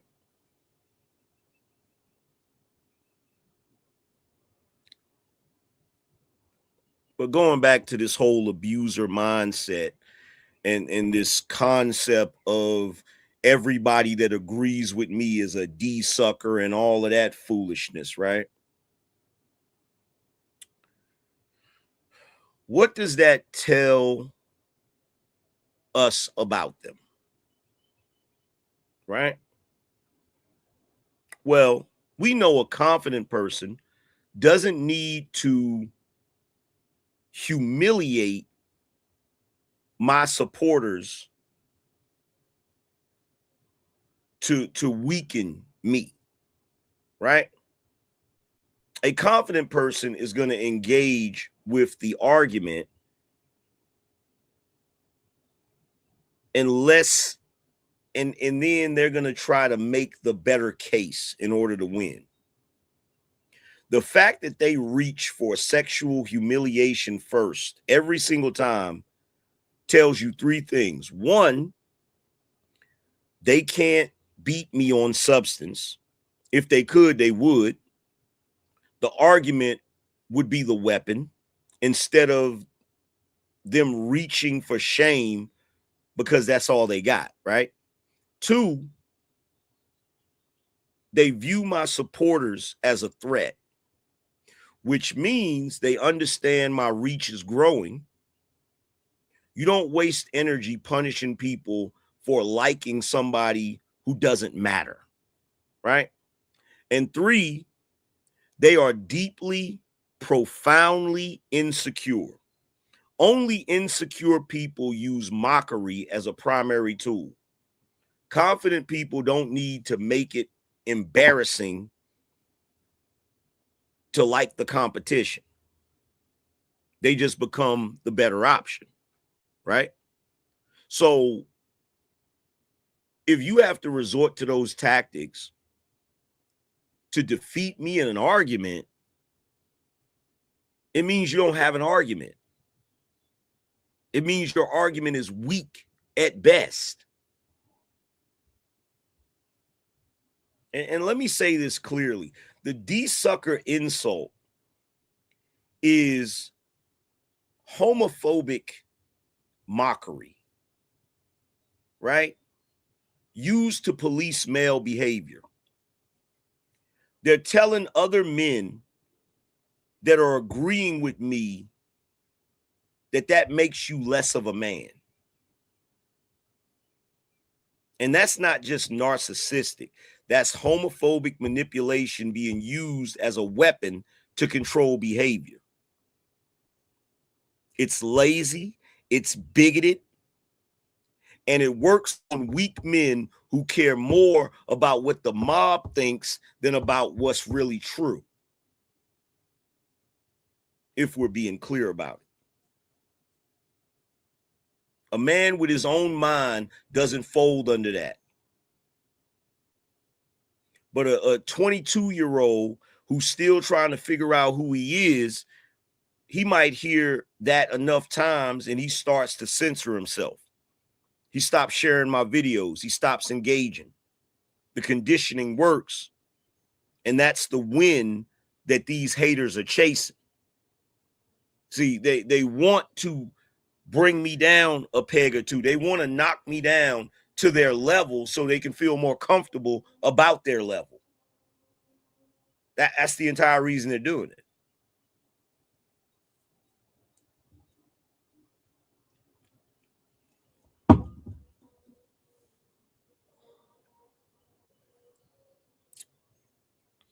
Now, whenever they do all of this foolishness, it's just a confession.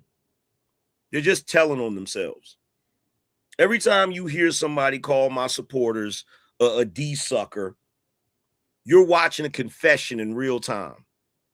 What they're telling you is, I can't win the argument. I have to humiliate people into silence because I can't change their minds with substance. I am threatened by your support of the Angryman. And I'm going to use manipulation tactics because direct competition is impossible for me. See, if they had a real counter argument, they'd make it. If they had a real audience, they'd serve it. If they had a real platform, they'd continue building it. Instead, they sit in their little 2K subscriber rooms and try to police who's allowed to like bigger creators. And that's not strength. That's not confidence. That's not calling me out. That's exactly what an abusive ex does when their spouse starts thriving without them. Trash everybody who supports them. Try to isolate them. Make it expensive to be on their side socially, right? So here's my message to anybody who's caught one of those insults for supporting me, right?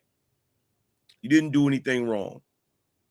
You just agreed with somebody who made a point you found valuable. That's normal human behavior. The fact that you got mocked for it isn't a sign that you're wrong. It's a sign the person mocking you can't beat the argument and is reaching for the only weapon they've got. Recognize the tactic, name it, and keep showing up. Because at the end of the day, all they're doing is proving one simple thing. They can't hack it. They can't hack it in these spaces. They can't go back and forth with people in a battle of wits and a battle of minds and a battle of ideologies, because when you don't agree with them, they're ready to throw a damn tantrum like a toddler. They're ready to mock everybody that doesn't align with their worldview. They don't want to hear any other opinions other than their own. They claim they don't want echo chambers, but when they don't get an echo chamber, they fall on the floor kicking and screaming. It's the most ridiculous thing I've ever seen.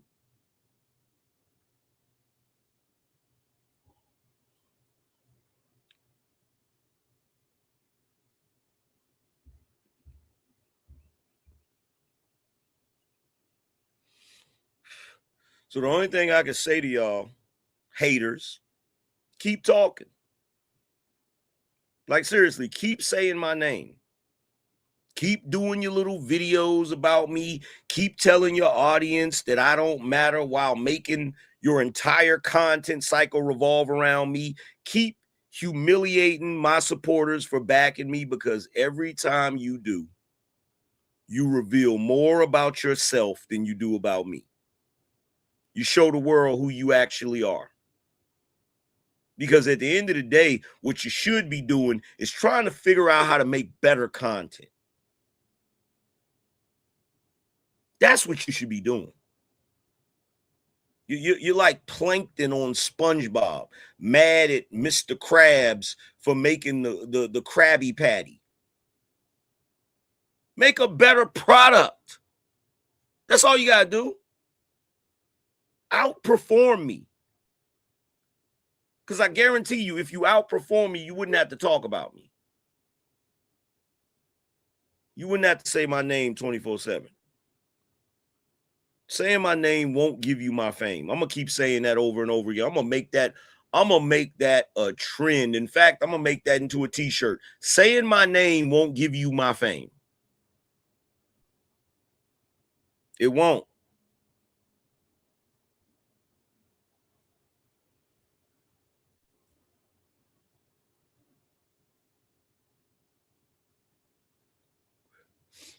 It might give you some of the people that watch me to play to for maybe a week before they realize you not the one, and then they come right back to me because I got that raw uncut.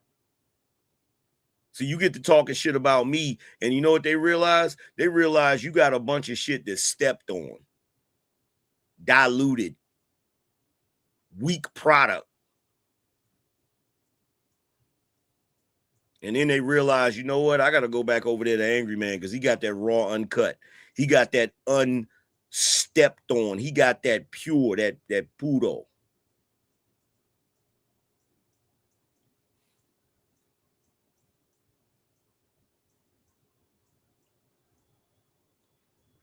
See, the reality is I built this.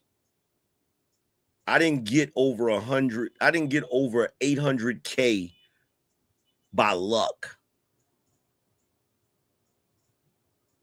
It came from hard work. It came from hard work. And in my live audience, the people that come in every day, that rock with me every day for years, that didn't come from clout. That didn't come from clout chasing.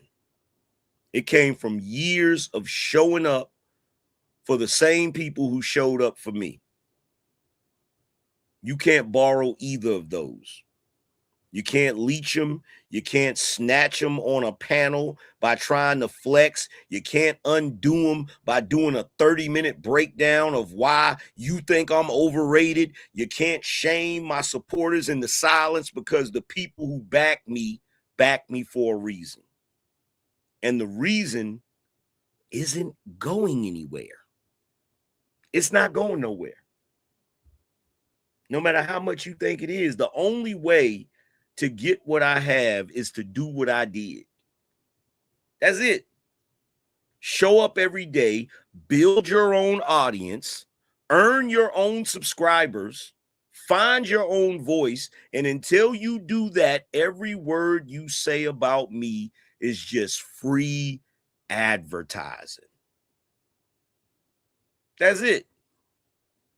So I appreciate the promotion. I appreciate the advertising. But that's all it is. That's all it is. That's all it ever will be. And by the way, because I know there's some of you individuals out there, I bet you think this song is about you. Don't you? Don't you? You're so vain. This ain't about just one person. This is about numerous people. Numerous people that don't know how to shut the hell up. Numerous people that get up here every day and show just how extremely jealous you are of me. Jealous of my intelligence, jealous of my content creating skills, jealous of my ability to hold an audience, jealous of my graphics, jealous of my showmanship, jealous of my world experience, jealous of my knowledge, my well-read knowledge, jealous of my debating skills. That's all it is. It's jealousy. It's jealousy. And the reason I know it's jealousy is because if it wasn't jealousy, you wouldn't even be talking about me. If you truly thought I was a nobody, you wouldn't be talking about me. If you truly thought that I didn't matter, you wouldn't be talking about me. If you truly thought that my 800K subscribers wasn't important, you wouldn't be talking about that.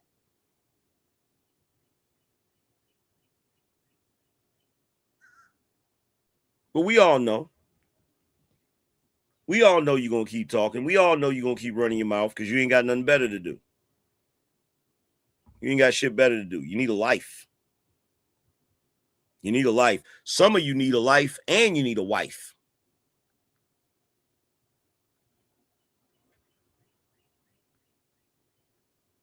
You need some responsibilities. See, one thing I realized about men, because I'm talking to the men, because there's very few women that really be hating on me like that. I'm talking to the men. What I've found about men is when you don't have responsibilities, you get in a lot of trouble. See, men need responsibilities. You need goals. You need things that are difficult to accomplish because it occupies your time. It causes you to have to focus on something. See, when you're just sitting around doing nothing, you ain't got nothing to do but be miserable and be worried about what every other man is doing.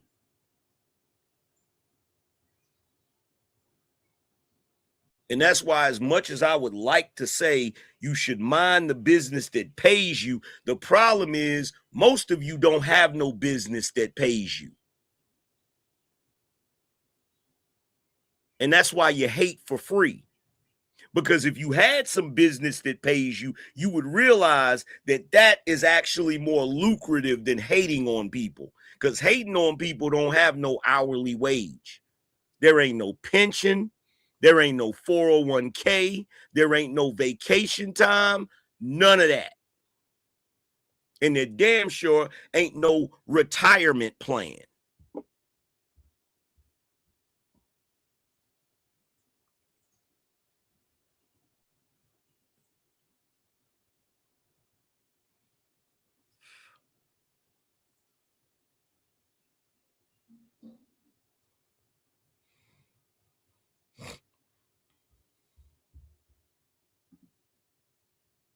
But before we get out of here, we need one sponsor. We need at least one sponsor. We usually get at least one sponsor per show. We need one sponsor. Is anybody going to sponsor the show today? Of 100 or more.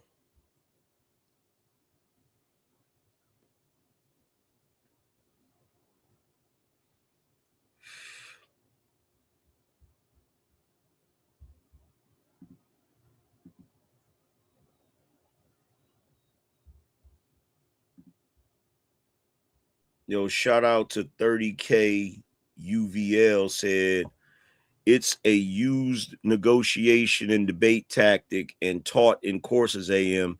It is often sunsetted with a gaslight to disrupt a sensible response. Shout out to Flawless said, what's good, AM? Salute to the panel. Bino Nation, no doubt.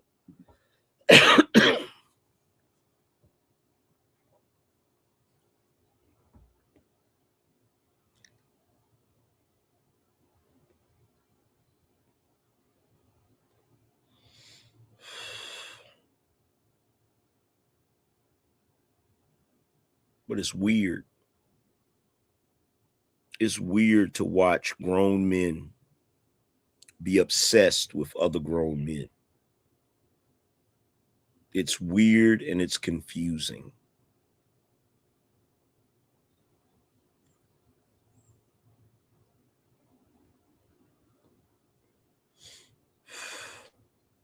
But anyway, we're about to get up out of here.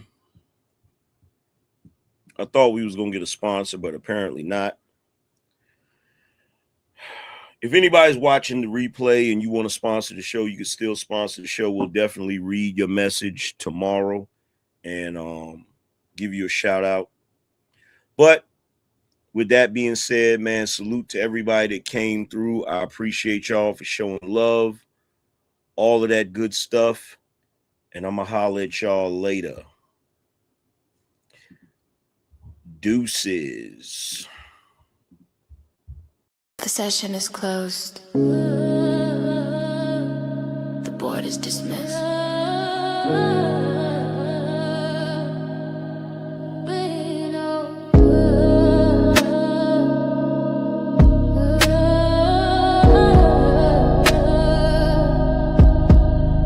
I gave you the blueprint, now go build a estate. Stop arguing with broke, man, stop debating with fate. We don't negotiate value, we dictate the price. You watch the show for free, I just gave you a slice. But the real ones know where the equity lives. We taking everything, we got nothing to give. The manual is waiting, you know where it's at. This ain't a gamble, it's a guaranteed bet. Go protect, lead. Go and plant the seed. Go protect, lead. That's the code we need. Go to the site, secure the command. The Angryman channel, the standard of the land.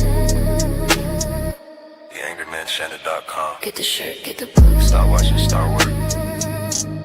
We up.